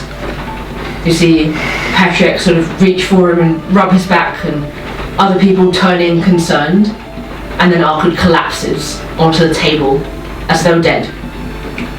The Armiger gets up and checks him over. The room has gone silent. Several people have stood up from their chairs. We've just traumatized a room full of 100 people. Roman checks the body over and looks around the room, tries to make eye contact with one of the High Councillors, and when he does, meets the eyes of Leonida, sort of just shakes his head. And the room launches into slight uproar as people start getting up from the table, coming to see what's going on. Guards moving forwards, checking the exits. They start moving around frantically to make sure there's been no foul play. What's Adamos doing? Adamos is standing up quietly and sort of backing away towards the wall. Looking around the room, you see confusion on his face, and then he looks up towards the ceiling, towards the arches, and for a second you think, is he looking for me? Is he looking for us? And then Puck sees it, glinting eyes, and the crouched form of something humanoid and bestial in one of the decorative archways. You just see the silhouette of it. It's there! It's there! And then it bounds away quickly and disappears through the archways towards the roof, What direction was it looking in? down at Adamos. Okay, so it wasn't looking at us. Mm-mm. It was there! The beast is there! Squeeze, squeeze. What are you doing? Oh god, carry on watching, I suppose. Okay. Which way did the beast go? Like through the archway back out of the building and up towards the roof. Like, Okay. Beast is tapped out. I'll look back down at the scene again, see what's happening. You see several guards and you see Leonida rush over towards Arkud. You see Roman seemingly checking the body over, and then you can't hear what you're saying, but you take a guess from the expressions on people's faces that Pashek is telling people that Arkud is dead. good boy. He sort of steps away from the body and starts barking orders to people, instructing boy. them, Yes. guards come here, everybody step aside. His voice then booms out through the hall and people start listening to him. Sexy. That's our boy. Make another perception check. Is it visual? Yes. 23. Nice. You see this lord with the blonde hair who was sat next to Adamos at the table sort of look down the room, sneer, and turn on his heel and head the other way to one of the exits at the other end. This will exit out into the alleyway behind the building, and it will have to come round one of the sides. Okay. Towards us, or? Towards you or the other side, you can't tell. Okay. We might have company. Squeeze, squeeze. Not like like if we would have said like if I do like a that Yeah. to get out, but just sort of like a comforting like don't worry. He's just making out. Okay. Are you just waiting? Yeah, I guess. Make sure Roman gets out, I guess. Yeah. You can see that, like, coming into effect. He's having guards move the body. Okay. Is Adamos still sort of against the wall as he was, or has he moved closer to see what's going on? Or? He's staying back there. Persephone is at his side, and you can see that she has her hand sort of like diligently on a dagger at her side. The room seems to be on high alert, and it does look as though she's like preparing to protect him should anything else happen. I mean, for all they know, he's just been poisoned or something. Exactly.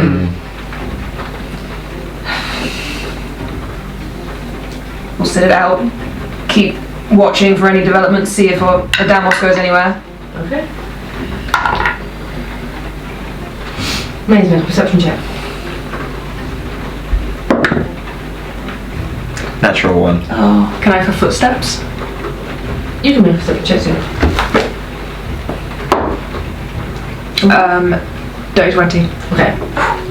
Icarus, as you see Maze patrol back towards that end of the alleyway to make sure no one's coming, as people start to flood out of the building, space being made for the body to be carried out, you hear footsteps coming from the other direction, down the far end, and you see this man with blonde hair coming through, pulls a hood up, and then there's a swirl of dark, and is gone as though teleported. Okay. I'll lock that away. We'll deal with that for later. Whose is this man? Don't like it. Okay, you can see that Peshek is now getting the body out of the building. Peshek's leaving with Arkwood.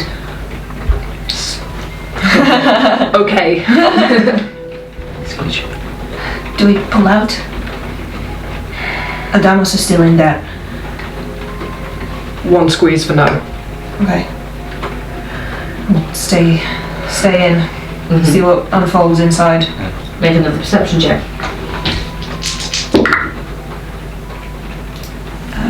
21. 21. Okay. You see people starting to file out. Like bodyguards coming to people's side, making sure they have the right person and lead them out into the street. The Imperator, they force the crowd to part and let her out with her guards, like flanking her on all sides to make sure she gets out of the building safely. Slowly they file down, and not when the room is empty, but when it's getting there. Adamos just sort of nods to Persephone, and they head towards the door as well. Okay, Adamos is leaving. I'll give you a shake. Okay. Come out of Puck. Are you de-summoning him? Yes. The Puck just in a little woof of Puck smoke, and you return to yourself. Okay. Should we go join the crowd? Yep. We'll head up towards where Maze is. Yeah. Just like slip into the crowd. Okay. We good? They're leaving? Yep. It mostly went off without the hitch, I think. Great. Amazing. Let's try and get eyes on Adamos and follow him. Yeah, figure out where he's going. Yeah. Okay. You head down to the end of the alleyway again. You see people pouring out to the street. Make a perception check. Guidance. 20. 21. 23. Okay. That will be all of you then. You see the crowd filling the square, but nobody's stopping. People are heading towards safe places, or moving out of this area. There's city guard moving in. Looks like there's probably going to be an investigation inside to see if it was the food or if there are signs of anyone else. You see Adamos and Persephone in tow crossing towards the Bulletarion, and they head inside. How far ahead are they? Maybe like 70 feet ahead of you. Are we going in? Yeah. Yeah. Okay. I gotta say, by the way, just before you came out, there was a guy that came out, blonde guy, he pulled up a hood and then disappeared, like he teleported away. Like tan skin, slicked hair? Yeah, that's him. Yeah, From the mall. Adamos was talking to him all evening. Huh. You remember at the mall we saw Leonida and Hammond talking to... A human. Yeah, like a noble Yeah. guy. Same guy. Right, okay. I don't know if it's just a weird coincidence, but if you saw him come out the back and cast a teleportation spell. That's Yeah. rude. Kind of fishy. No. Wow, okay. Sorry. Kind of shifty. To be honest, I don't feel like anything is a coincidence anymore. But let's carry on. Yeah, that's for later. Yeah. Let's just get into the building and see what's what. Okay. Make a stealth check at advantage through the chaos as you push through the crowds. Give us a bloody guidance on this one. 22. 18. 14, 15, 16, 17, 18, 19. 19. Okay. It's Well, higher than easy in the large crowd to just push your way through. People are pushing everywhere, and nobody's really looking at anybody's faces. They just want to get away. There's been, as far as they know, either someone having a heart attack or being murdered inside the dinner. So off they go, and you can slip through to the other side, and you see, like, down the end of the inside corridor leading into the antechamber, you see Damianos and Persephone heading in sort of with purpose. Okay. Keep going. We just gotta find out where they're going. We should Catch him in the act. listen in on them first. Yeah. And then corner them. Well, him. And see if we can get Persephone out. Make me a perception check. Guidance. 13. 12. 12. Okay. You head over to the council building and you enter that same corridor with the blue and white columns leading in, past the carved figures of previous high councillors almost mocking you now as you move down into the Brulatarion for the 4th time, I think, in your lives. Always doing some sneaking in here. More than I ever suspected to be expected. More than I ever expected to be in this building. You get down to the end of the corridor, flatten yourselves against the wall, and you see Persephone, or rather hear Persephone, cast a loud knock spell on the door. It's like bang, bang, and the lock flies open easily. To Arkud's office. To Arkud's office. The two of them head inside and close the door again. Listen in. Yeah, let's go to the door. You go up to the door, sort of put your ears up against it and listen in. I will keep an eye on the surrounding area whilst I do that. Okay, whoever's listening at the door, make a perception check for it. 18. Okay, and whoever is Icarus, you're listening out, make another perception check. 17, 18, 19, 23. 23. Okay. Say, simultaneously, Icarus, you hear someone moving in one of the offices across the hall. It's the office that Royce was in when you were here before. Is that the spare office? Like the spare office that's used for councillors who aren't high councillors when they're working in here. And Maze, through the door, you hear a sound of frustration from Damianos. And then it's not working yet. Do you think it needs to be longer? Do you think bloody Peshek is doing something? And then you hear Persephone's voice. Just maybe something else is going on here. We need to do something else about this quickly, Adamos. If it's not working, that must mean that he's still alive. I just look to Pandora She's not saying anything. and shake my head. The other office door opens, and you see Royce come out of it. Royce. He turns, he looks at the three of you, like completely startled that you're here. I bring my hand up to my face, just like, please, shh. He freezes and nods, raises his hand slightly, and then you hear movement again in the room, in Arkud's office, coming towards the door. Back up slightly from the door. Yep. The door opens, and Adamos and Persephone step out. Adamos looks at you immediately, looks across the courtyard at Royce, and then to Persephone. What is this? What are you doing here?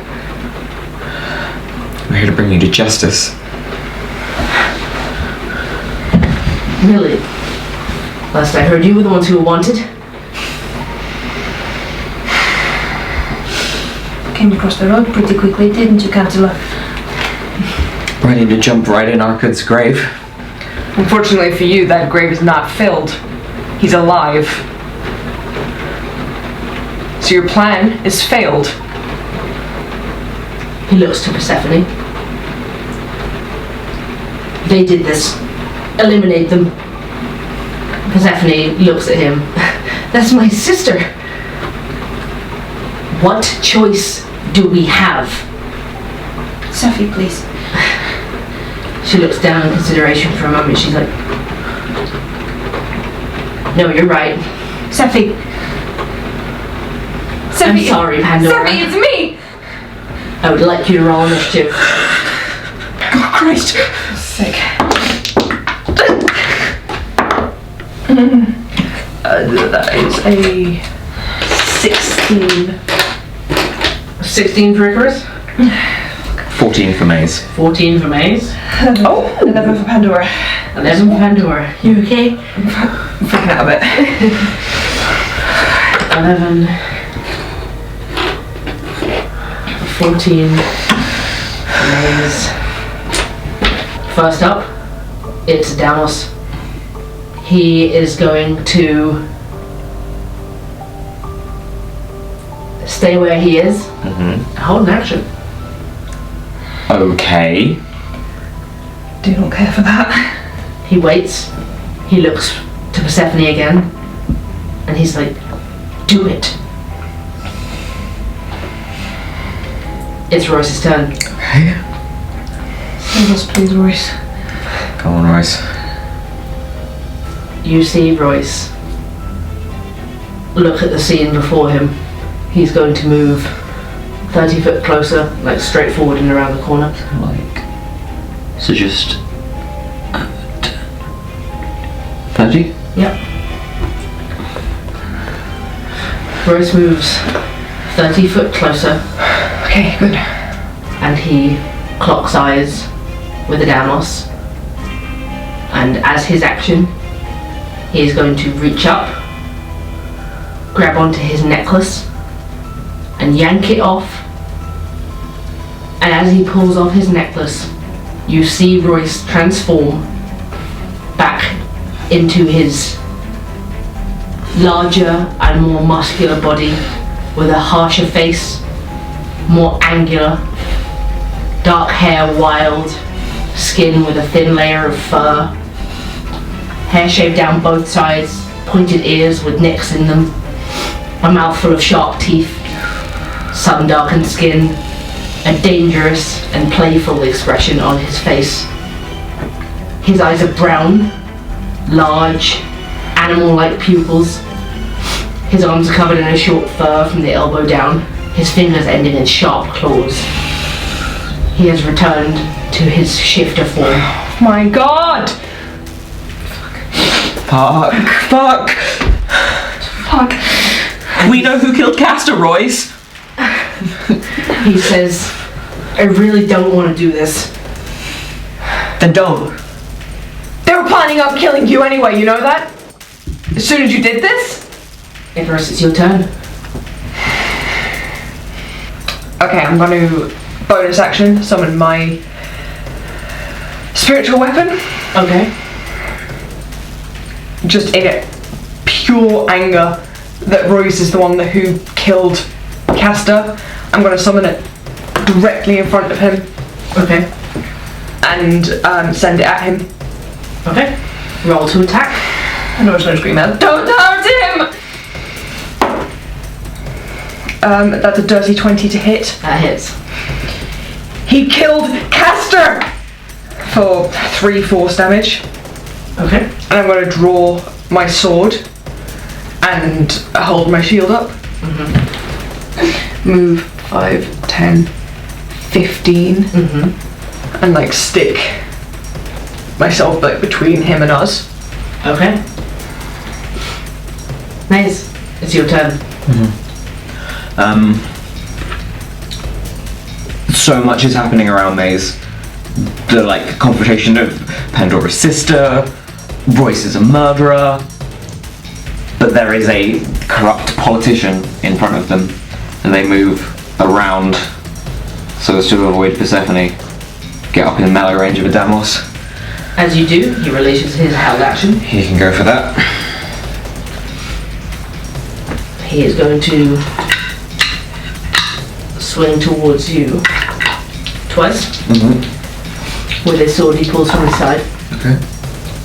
One of those is not going to hit, the other one's 17. That's my AC. Okay.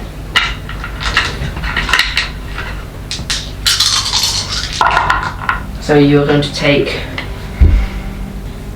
8 points of slashing damage and 12 points of poison damage. Oh, okay. I will uncanny dodge that to 10? Yes. Cool. As he draws out this sword and slashes it across your chest, and you feel poison on the blade seeping into the wound. Both swords out, sheathed. Okay. Going for non-lethal damage here, because I'm a better person than you. Bonus action, insightful fighting. Okay. Please. 14. He gets 12.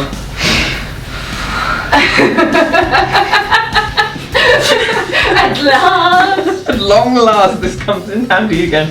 And we'll take us, well, not a swipe, but a smack with a sword for a dirty 20. That hits. Try and wind him right in his gut. Bad. 16, 20 points. 20 points. Bludgeoning damage. Okay. Nothing to sniff at at all. You take a hard blow, striking him across the head. And you see him stumble back slightly and look at you, glower at you. They say nothing, they just have this unwavering fury fixed into his eyes. Pandora.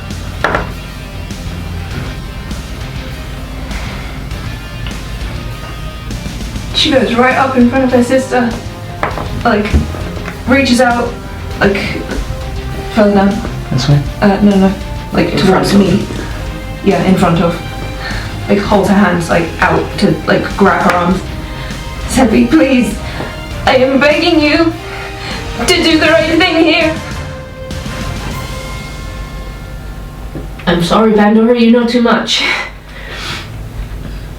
Are you doing anything else? No. You see Persephone hold her hands with her thumbs touching and her fingers spread. And she forces you and Icarus to make a dex save as she casts Burning Hands.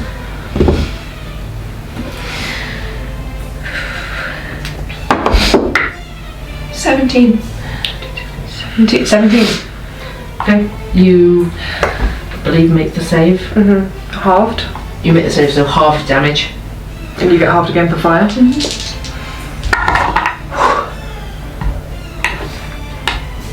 So 10 half to 5. Half to 2 for Pandora. Pandora, make an insight check. 17. You get the impression she knows that wasn't going to hurt you very much. And back to the top of the round.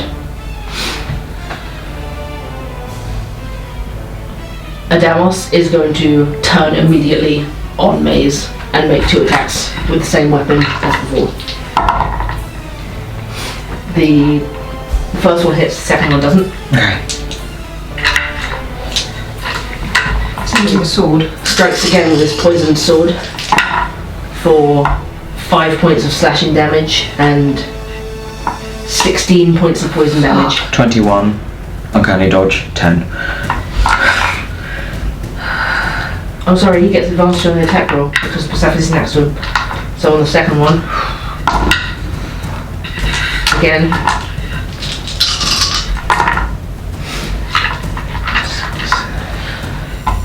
four points of slashing damage and 8 points of poison, so 12. 12. Okay, at least I chose the right attack. It's Royce's turn. He's going to move 10 foot forwards and 5 foot towards Icarus, but not any closer. Coward. And pull one hand back and create a shard of ice and fling it towards you. Oh god, yeah, he has spells.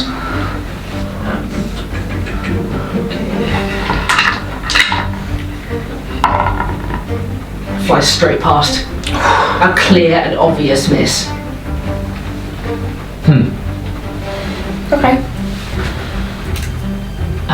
As a bonus action, you see him growl and start to shift and take on an even more bestial appearance that looks a lot more like what you saw on the rooftops on the way back from the mall.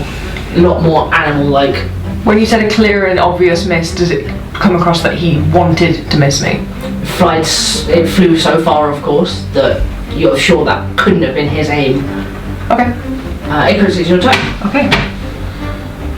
I'm gonna give Royce a look that's kind of like, this isn't over, mate.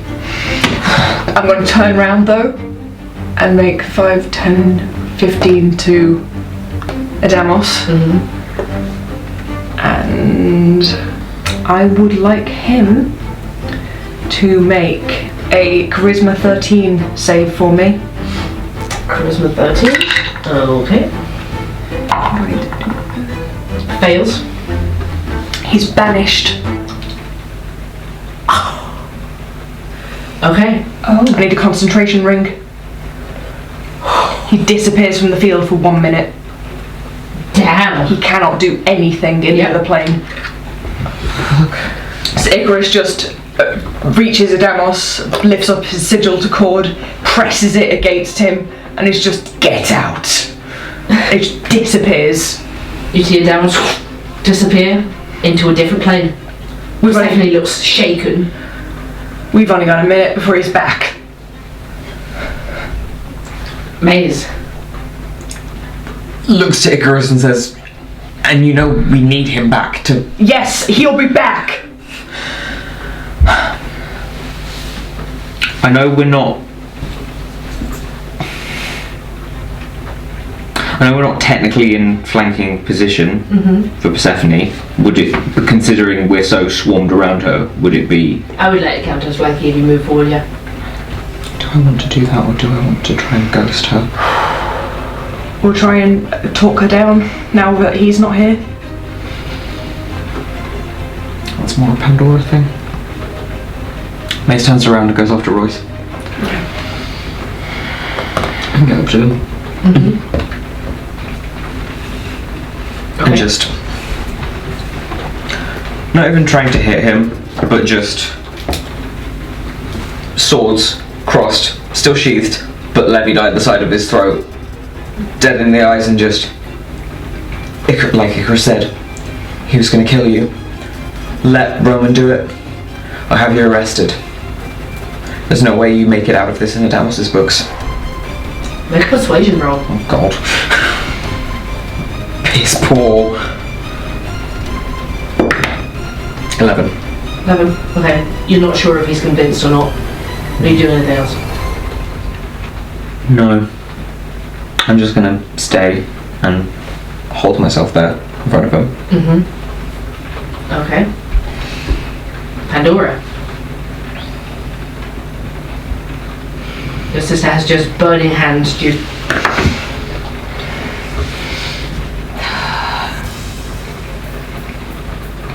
Do you remember that Solstice Festival? Before Mom died? Penny was only tiny.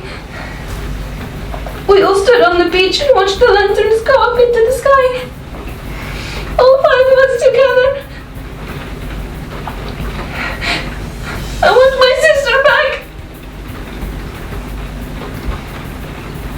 Please. Make a perception check.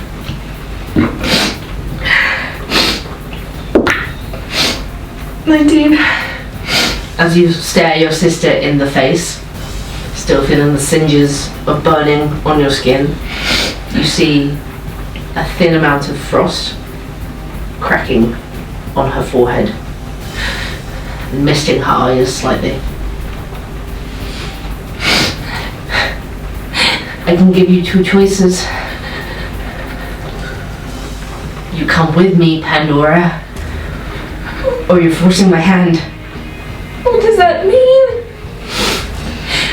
You join me or you fight me. I'm not gonna fight you. Then you've made your choice. Pandora's gonna step in front of Icarus and put herself between Persephone and Icarus. Like, I know the board doesn't quite there's allow not really it, but enough space for I'm it. gonna push him back and But step in front of him. You can shove him away.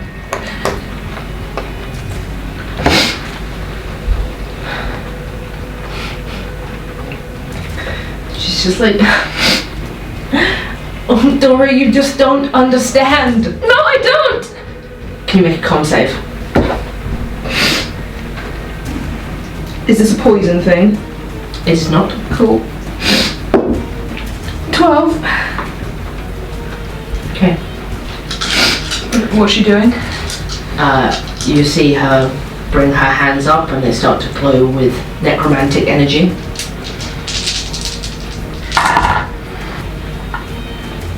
You take 56 necrotic damage as Persephone casts Finger of Death. You've made your choice. And when she speaks, her voice echoes slightly, like there's something else in it. Pandora just takes it.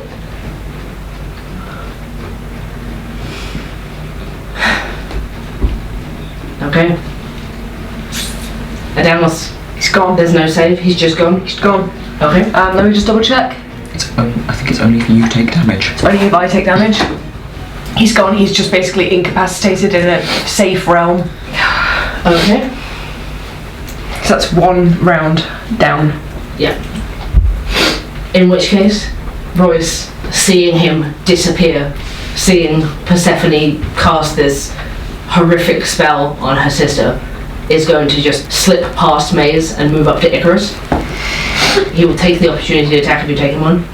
No, I will swing. I'll take a sword attack. I'll try and hit him in the head just to like discombobulate him. Go for it. No. Misses.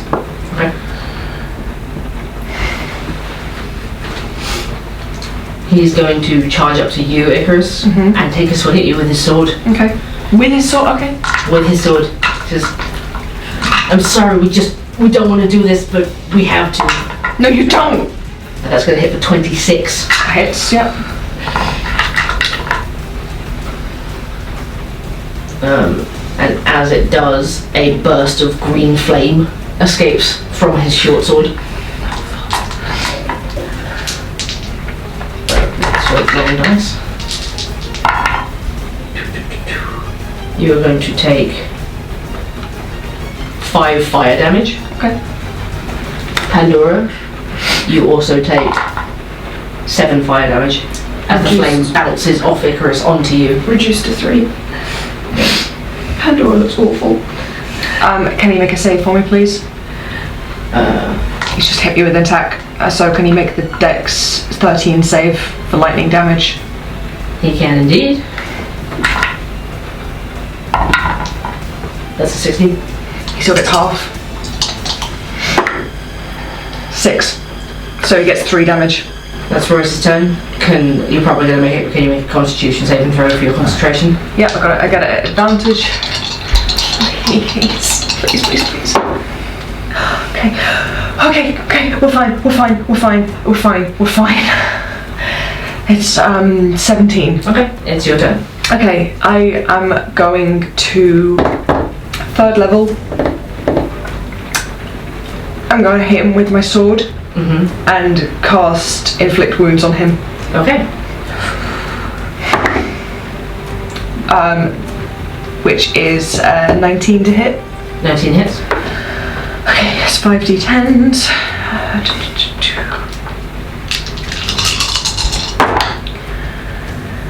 18, 19, 20, 21.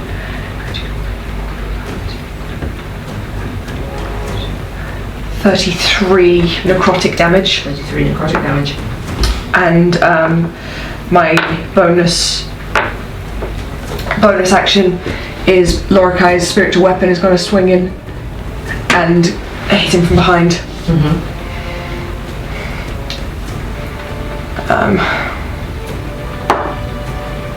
16? 16 hits. Okay. 6 force damage. Okay, 6 force damage. Royce is looking pretty rough. As you see these necrotic wounds start to open up all over any visible flesh. We're not your enemy, but I fucking will be. Maze.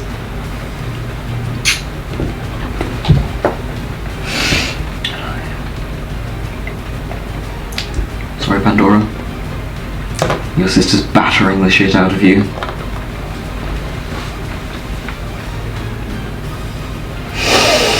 Bonus action, insightful fighting. Yep. Crit. Nice. 28. Nice, because you got 17. Okay. Now the sword just has to hit. Is that cocked? Yeah, that was cocked. Okay. Okay, 24. That hits.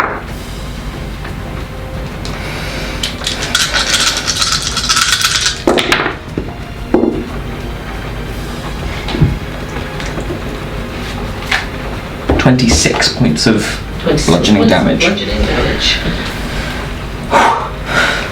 Okay. She takes it and she looks at you. This fight is so fickle. These sort of things don't even matter. And stop fighting us. Pandora, it's your turn. Can Persephone make a wisdom saving throw? That is a 24. She beats it. Okay. She will just try and entreat her sister again. She looks like she's on her last legs, like she could just fall any second. Please. Please. Think of Mom. I'm doing this for Mom, Pandora. Mom wouldn't want this. Icarus, can you make me a charisma save? Yes. +6 to my charisma. Is she doing something? Like to suggest this or Yeah, you see her starting to move her hands to cast a spell. counter spell? Okay. What does it need to do?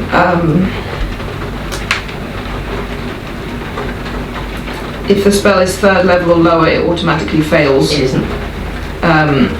If casting any spell of 4th level or higher, make an ability check using your spellcasting modifier. The DC is 10 plus the spell's level. So 14.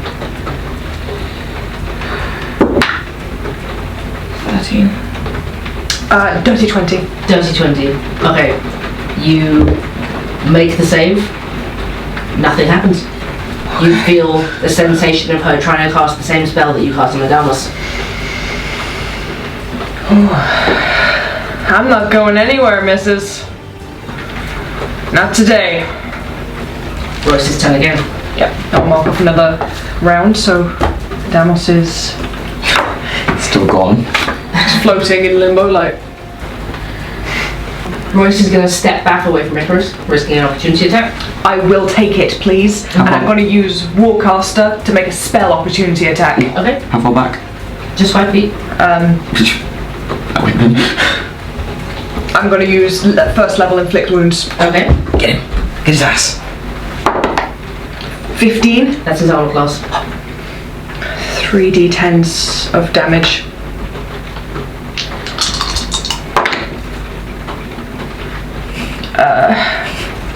What? Is that accidental percentile? But that's, Yeah, that's 18 plus 6, 25. 25. 24. 24 damage. He is on his last legs, looking as rough as Pandora, if not rougher. God. Back down, or I will not hold back. How do you know what you're saying is true? Why would I be doing this if it wasn't? We killed Kandu. We took the paperwork. They were gonna kill you anyway. You're expendable. Prove to me they were going to kill me anyway. I heard Adamo say it.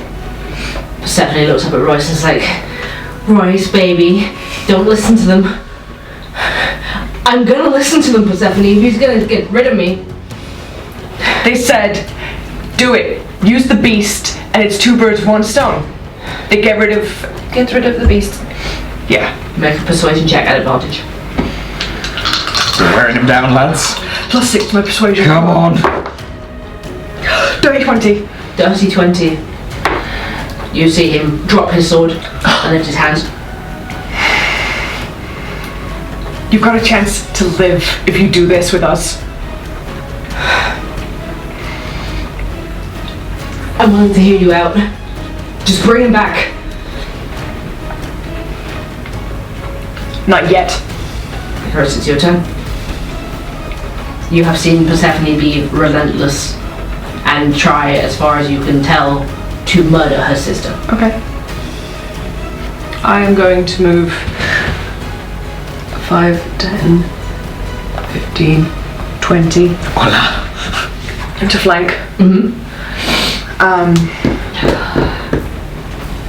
Giving me advantage. Yep. She's been relentless. I'm going to be relentless.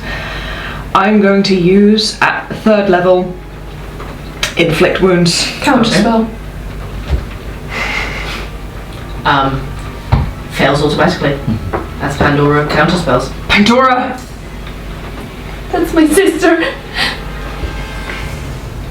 That's your turn. Bonus action. You can bonus action. Bonus action. My spiritual weapon's going to hit her.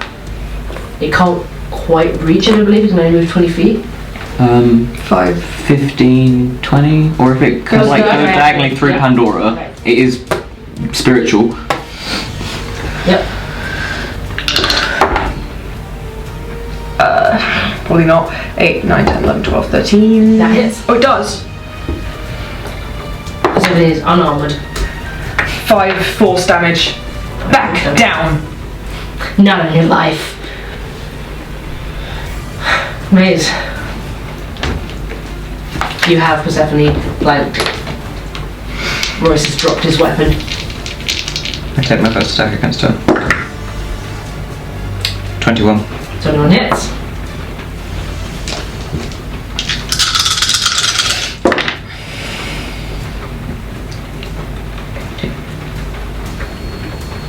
$25 bludgeoning. 25 bludgeoning damage. She's still up on her feet, but you see more frost spreading down her skin. Bonus action. 21. 21 hits. 19. 19 still hits. 6 points of damage. 6 points of damage. She's starting to look rough. Yep. And just going for soft tissue to just try and wind her. You see her let out a hiss of pain this time as you land a blow with your sheathed sword against her gut. Back down.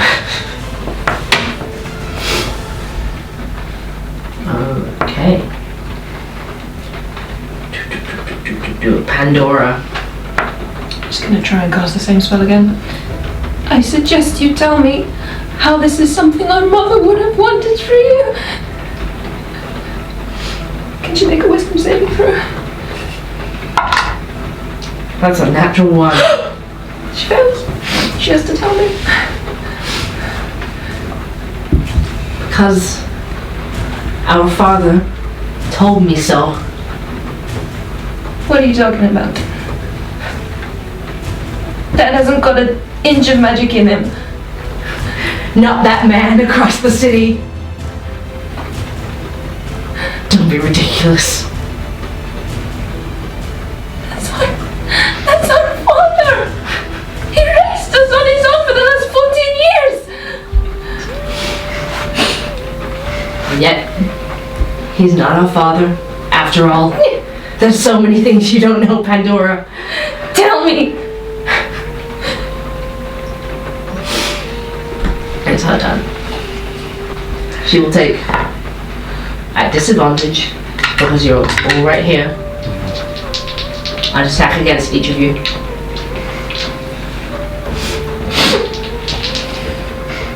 Next maze. That is a 26. Disadvantage? At disadvantage, sorry, I forgot what the other one was. Okay, that is still an 18. Yeah. She won that fair and square. Against Icarus, that is not going to hit, that's only a 17. No. Against Pandora, less than 10. Okay. Maze, you're going to take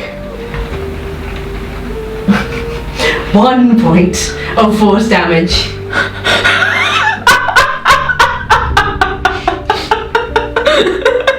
I won't, but if I uncanny dodged that, would it just be nothing? No. You can't harbour one. That would be so funny. As you see Persephone cast Eldritch Blast.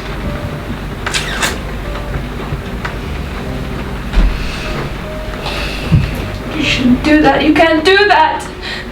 Yes, I can. No, you can't. And so could Mom. It's Rose's turn. How's that boy doing? Conflicted man. Conflicted man. Please, Royce. Please, Royce. He just raises his hands up and says something into them. And then you see Persephone shut up, Roseus! As he says something in a message into her head.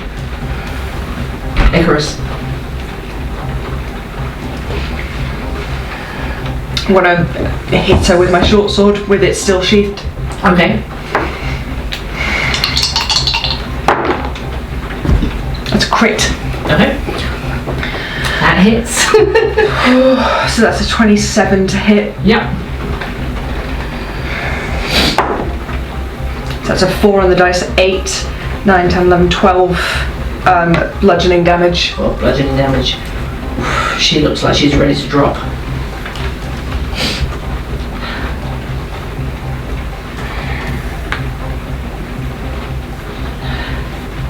Cool. I haven't got any. I don't want to hit her with the sword. Okay. With the my spiritual weapon. Yeah. He's not coming back. And you are not getting out of this a free person. It's not even about a Damos. Well, what's it about? Maze, it's your turn. Cool. She's getting whacked. Eat it. 19 on the dice, 26. I feel like I'm being so monotonous right now, but I'm taking this so deadly seriously.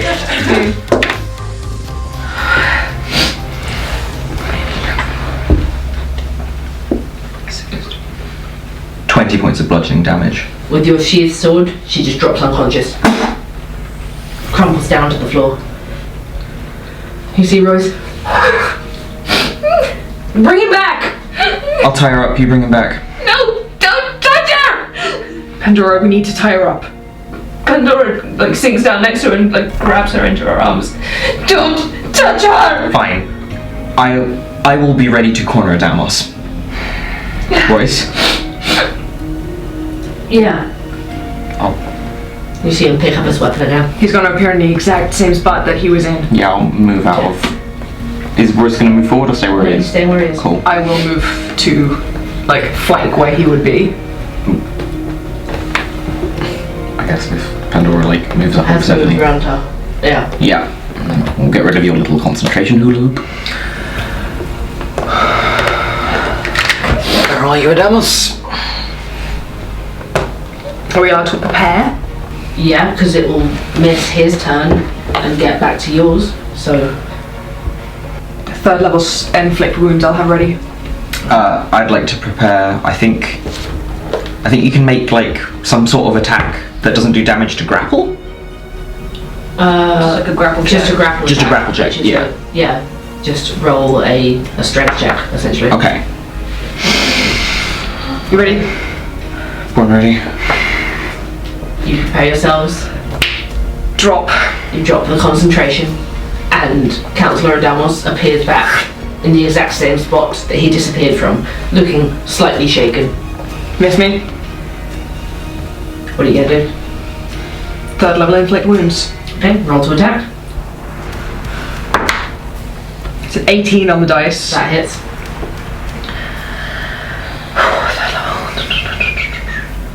It's 5d10s of damage.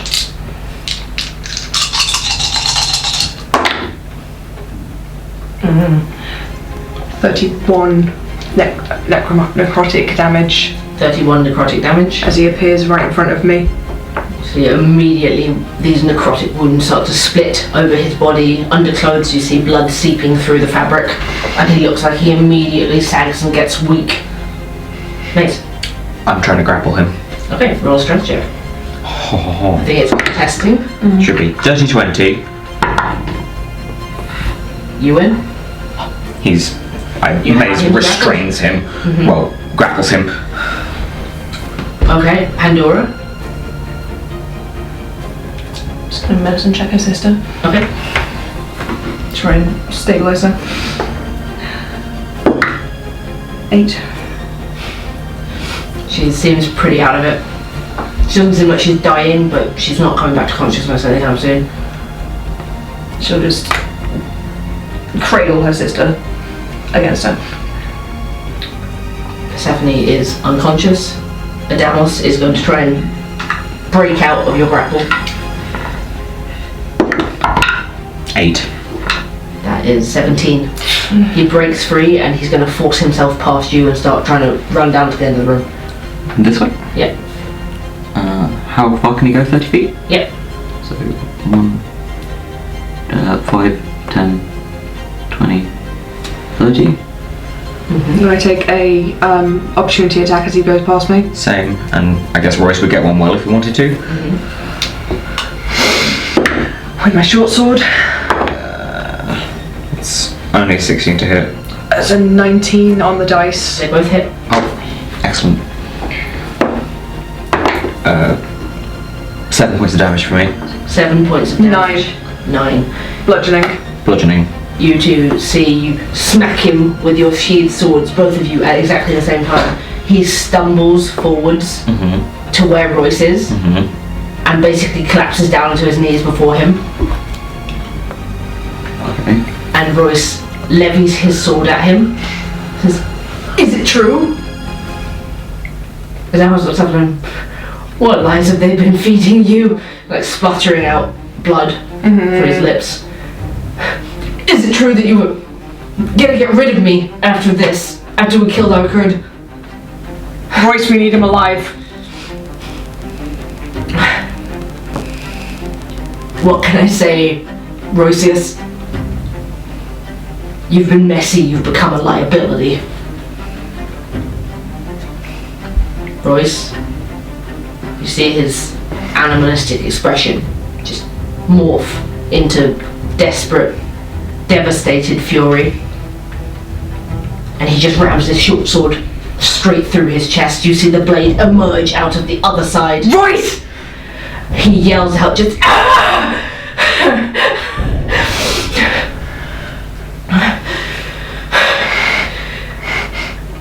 "Fuck you!" And brings his foot up and kicks the dead body of Councillor Damianos off the end of his blade. "After everything I've done for him." I have to get out of here. I have to get out of here. No. Royce, if you make one move towards that door, I will take you down.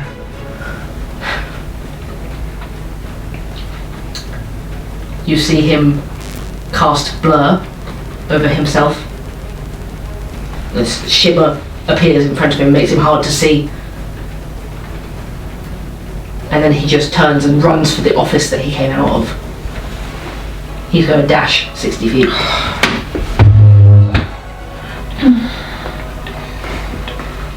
Yeah, he's gone. Just away. Outside, in the square, you hear the ringing of alarm bells. They could have been ringing the whole time, you're not sure. You're aware there are dozens of city guards outside, out there, investigating what happened to Arkhood. It's only a matter of time before they come in here. especially with that noise Royce just let out. We need to leave. They're gonna think we did this. Pandora, we need to go. It's like she can't hear you. I'm just gonna grab Pandora by the shoulders and just start pulling you. She's kicking and screaming, like trying to hold on to her sister. Make a strength check.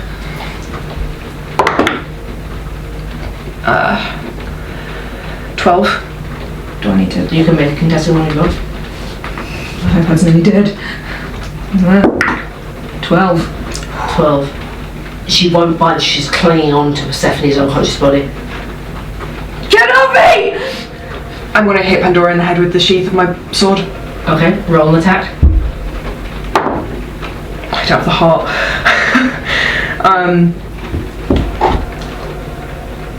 15.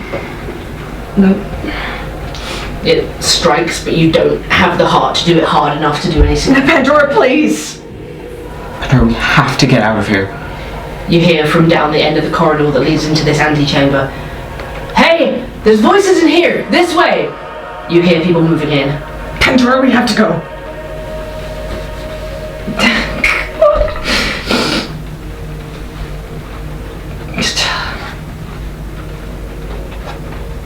I don't know what to do. I'm just gonna grab Pandora again. Make a strength check. Oh, fuck, I really don't have the heart in this. 4. 8, 9, 10, 11. You pull her off Persephone and you're able to drag her along. I'm just gonna throw you over my shoulder and start running. She's screaming the whole way. Sammy! As you make it towards the door that Royce went through, thinking there must be an open window in there, you see maybe 24 guards coming into the antechamber, flooding into it, and over there, Councillor Adamos! People running over to Persephone and Adamos, paying you no mind as you slip into the side door. You hear, "Spread out! You've got to find them. They're going to be here somewhere." You get into the room. You see the desk has been pushed up against the window to make for an easy exit. Royce must have bounded through there. Yep. Follow suit. Maze, you make it through easily. Icarus, make a athletics check. I will put my hand through to help him. At advantage then. 21. 21. You still carrying Pandora, hand in Maze. You allow Maze to help you through the window, and you're both outside into an alleyway at the side of the Bulletarion. Start running. Damon. Yeah, I'm just gonna start running. You're still on my shoulder, I'm not putting you down. As you do, you just hear ding ding ding ding ding ding ding ding as the alarm is raised across Erin. I want to use the sending necklace to contact Orion. Okay. Just things have gone south, heading towards where was it? Southeast Gate. Heading towards Southeast Gate. I'm gonna get Dames out. I hear you. I'll be on my way. Orion's meeting us there. You keep running. As you move through the city, make a stealth check.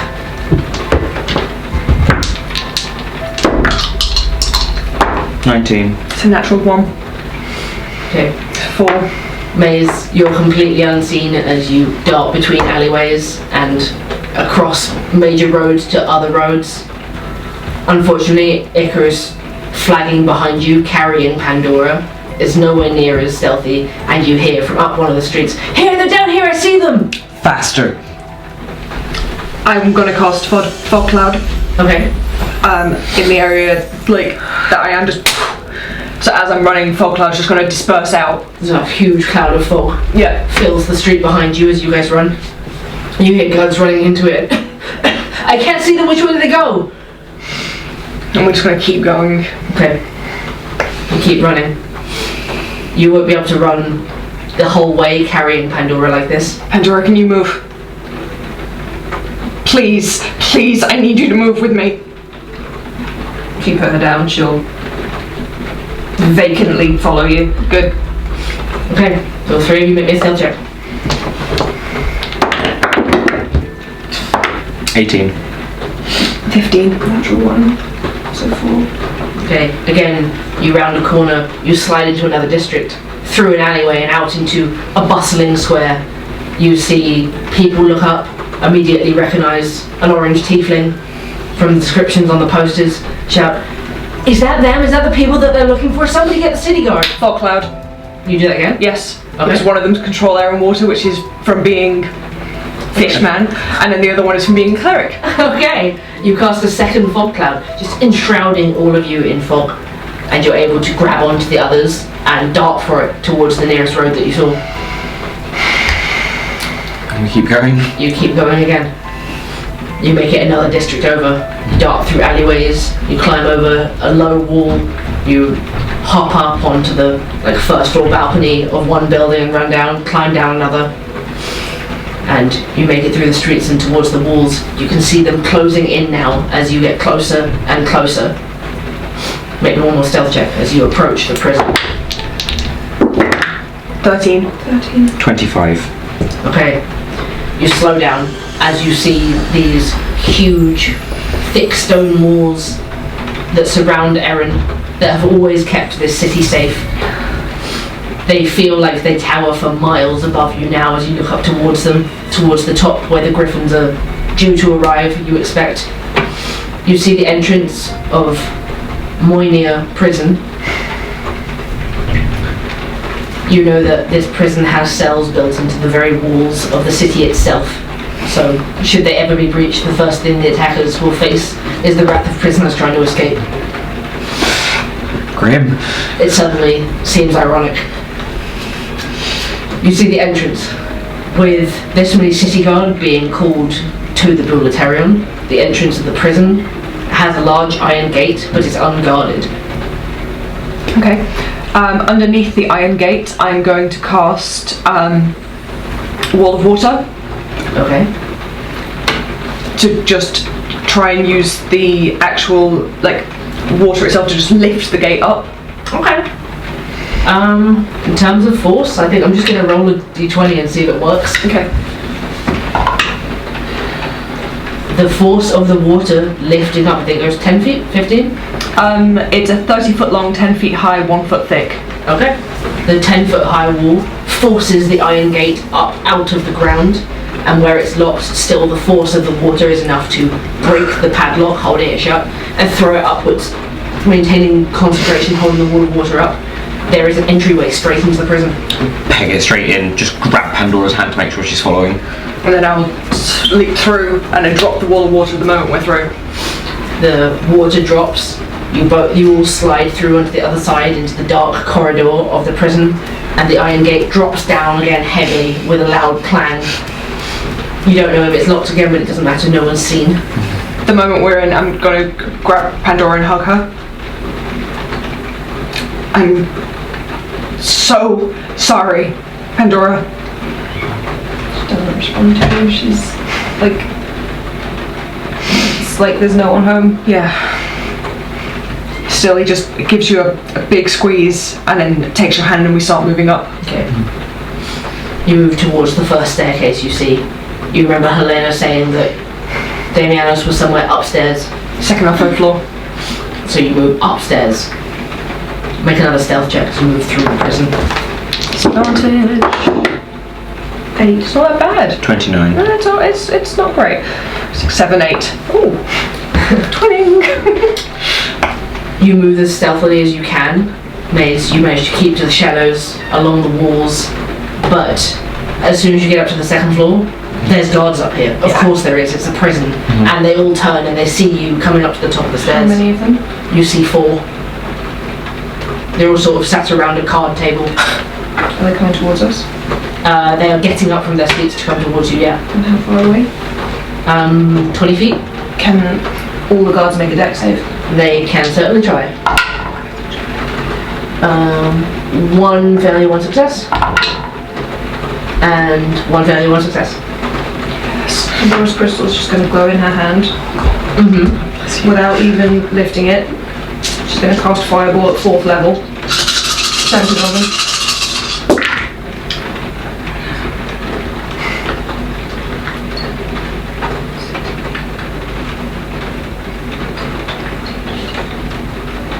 30 points of fire damage. So 15 for the ones who Yep. succeeded. They all drop. Guards have 11 hit points. All of them just burn up to a crisp, shrieking and screaming in pain and drop to the floor. She just watches them as they burn up. Okay, they drop to the floor. As the flames flicker away, they've sort of caught on the table itself, but the path is clear to move forwards. We'll keep moving forwards. Make an investigation check. 13. 16. 17. Okay, 17. You move forwards through these cells, you check one after the other, you don't see Damianos. You see other prisoners of Eris banging on the cells thinking that rescue is coming, but you keep moving down the hallway to the next set of stairs and you fly up it. And you get to the top of the stairs in Pandora, you see the corridor going one way, the main corridor full of cells, and then you just catch a glimpse of something that says isolation. He's in isolation. And you remember Helena saying he was all alone. She'll make for that door. We'll follow. Yeah. The door is locked. Not for long, mate. Make a trap tool check. Guidance.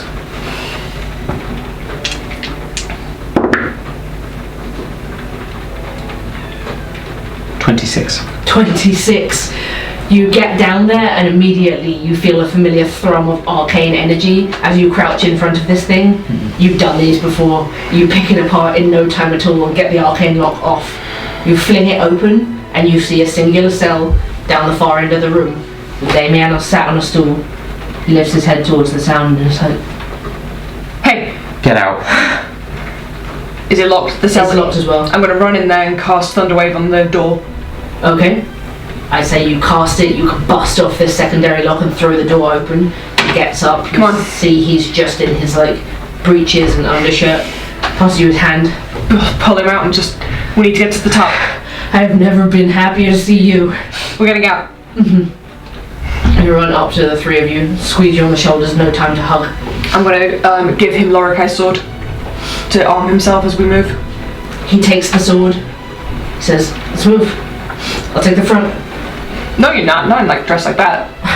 I will pull out my new greatsword and take the front. Okay. As you move, Damon's just gonna slap a hand on Pandora's shoulder. You're gonna get 40 hit points back. God. Whew.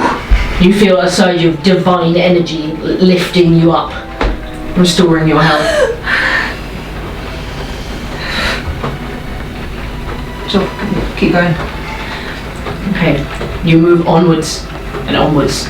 You wind up staircases, dodging guards, knocking them down here and there, and then you get up to what you think must be the penultimate level before you reach the top.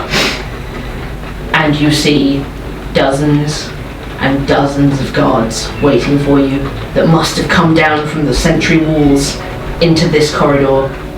Everyone just get away from me for a sec. Okay. Mace is just gonna unleash in a 60-foot radius horrifying visage. Okay, That's just wisdom saves for everyone. I will make 2 wisdom saves for both sides of you. Yeah, DC 13 wisdom. Okay, neither side succeeds. They all have to get away from me. They back away and back away. We will start running through them. As you move forwards, you hear the sound of someone teleporting in behind you. No. And you hear Damon go, fuck! And stop. You look back, and you see a robed figure with a dagger up to his throat. The figure says, keep Damianos alive. The others, kill them. And Damianos shakes his head, looking you in the eyes and says, not them. You can have me, but please not them. Fuck off. I would like you to roll initiative. Oh my god. 22. A natural 1. 5, 4. Okay. Maze, you're up first. You see all of these guards not willing to come closer to you, but some of them have crossbows and they're starting to load them. You see this one robed figure with a dagger at Damon's throat. May's just unarmed. Walks up to within 5 feet of the figure. Can you make a DC 13 charisma save, please? Ooh. Please. That is 11. Daichi possesses him. He is incapacitated. You see the dagger just return to his side as his arm drops limp. And he just stands there. And you see all of the guards around looking at this in horror. You, who have terrified the guards so much that they can't come close to you. You who has just walked up to a man and touched him and made him go limp. Can I pull off his hood? You can. I do that. You see a familiar tan-skinned, blonde-haired man with hazel eyes, although now tinted with green from the possession. I just look back over to these two. Shake my head. What do we want him to do? Kill him.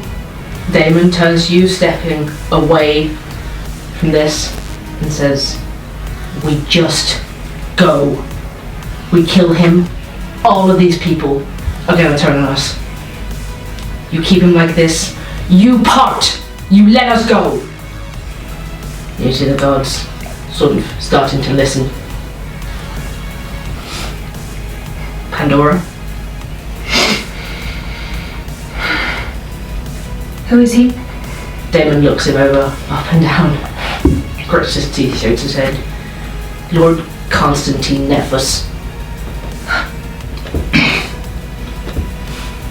He's the head of the Typhon Assembly. I would love to stay and know what he wants with me. But right now we don't have the time. Please, can we go? Fine. We live another day. And the four of you can turn and you can run to the next staircase, push through the doors, the guards parting as May's getting closer, not wanting to be anywhere near them. And you see Lord Delphos stood there, still possessed, incapacitated but totally aware of everything that just happened. As we get through that door and close it behind us, I'm gonna cast Shatter at first level on the door frame itself. Okay. So they cannot follow us. You see the stone of the walls collapse around and fill the space in front of the door. Oh, second level, sorry. Yeah, Mace tells Daichi to keep him like that for as long as he can. Here in your head, I heard you. And you get up the next flight of stairs, onto the top of the Erin city walls. You're struck immediately by the scale of them. This passageway you've never been stood up here, and you look down and the city is vast and sprawling, but also so small beneath you. You see something shoot up out of the city streets. Two large bat wings spread out and fly towards you. Baby. And you see Orion moving at full pelt and skidding down as he lands on top of the wall. You're alive! You're alive! They're here, they're coming! And he throws his hand up and points. And you see 4 griffins flying out of the dark night sky, coming down towards the wall where you are lit up with giant braziers of fire. The 4 griffins come down and land somewhat clumsily on such a small space, and they stop. They look at you and they're like, "Come on, we can talk about all of this later." Can I have the tissues, please? And they pull you forwards towards their griffins, each of them thrusting out a hand towards you, pulling you up onto the backs of the mounts. And just like that, you launch off again. The griffins take flight. Orion takes flight beside you. Launching off the walls of Erin, you feel the lurch of the 3 huge creatures underneath you. And then they dive down towards the ground so fast that you feel the wind whip sharply around your faces, clutching desperately at the sides of the saddle as you plummet. After a few moments, you hear something get exploded further down the walls, and then after you, a hail of arrows fly down. They miss you as the griffins duck and weave in their descent. And then, the majestic creatures pull up at the last moment, turn almost vertically up again, and up into the sky, above the clouds. The moon shining bright down upon you and bathing you all in a silvery light. From here, you can look back down at the city of Erin, getting smaller and smaller. The wide, broad, lamplit streets shrinking down until they look like veins on the arid land beneath you, the vast dark ocean stretching beyond.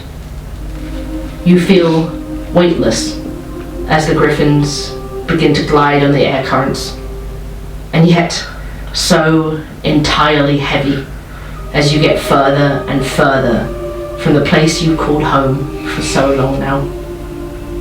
Maze, for the last few years of your studies. Icarus, since you were a young boy washing up on the shores. Pandora, your whole life. All three of you leaving behind family, leaving behind friends, new and old, your dreams and aspirations. You hold tight to your mounts, knowing freedom awaits you as you fly on through the night, until the first rays of the new day break over the mountain range beside the Shaste. Erin and Delphos far behind you.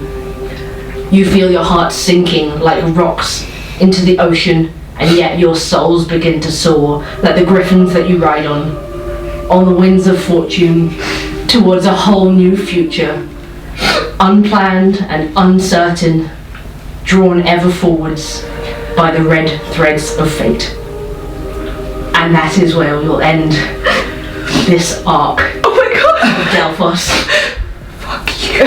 But in like the best way possible. Thank you so much. You made it, guys. We lived! You finished your time at Delphos Academy. I didn't have to pick up my debt, so that's cool. Yeah. Oh, that was intense. Sup? God, guys, thank you so much for playing. Thank you So much for DMing. so much for this story. I can't wait to see where it goes next. This is the end of our first arc of the Delphos Saga, but there is more to come. Whether it be next week or a little further down the line, we will see. But thank you all so much for watching and for joining us through 28 episodes of Delphos so far. I can't wait to see what happens next for Ventus Fortunae, where those winds of fortune carry them, and what fate has in store for them next. But until then, I'm R. I'm crying. We are NYXrising Industries, and we love you. Thank you. See you next Wednesday.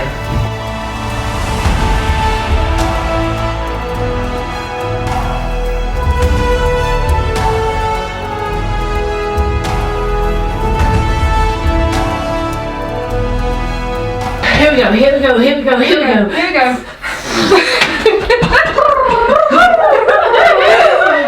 It is 5:14, my dudes. Hi everyone, it's Damianos. Thank you so much for joining us for the entire first arc of the Delphos Saga. What an adventure it's been. We'll be taking a few weeks break before the second arc, Winds of Fortune, begins in 2021. Until then, watch out for a very, very special episode of Life of the Party, airing on January 1st at 8 PM UK time. You don't want to miss this one. Don't forget, if you love this series and want to see more, you can support us at patreon.com/nyxrising or via YouTube members for extra content. And special thank yous as always to our executive producers, Mason Scott, Adira A, Emily Hogarth, Jameson M, Lissa, Stef Sharp, Katelyn Ferguson, Alexandra Johnson, and Leah Moran. Until next time, may the winds of fortune blow in your favor, and we'll see you on January 1st.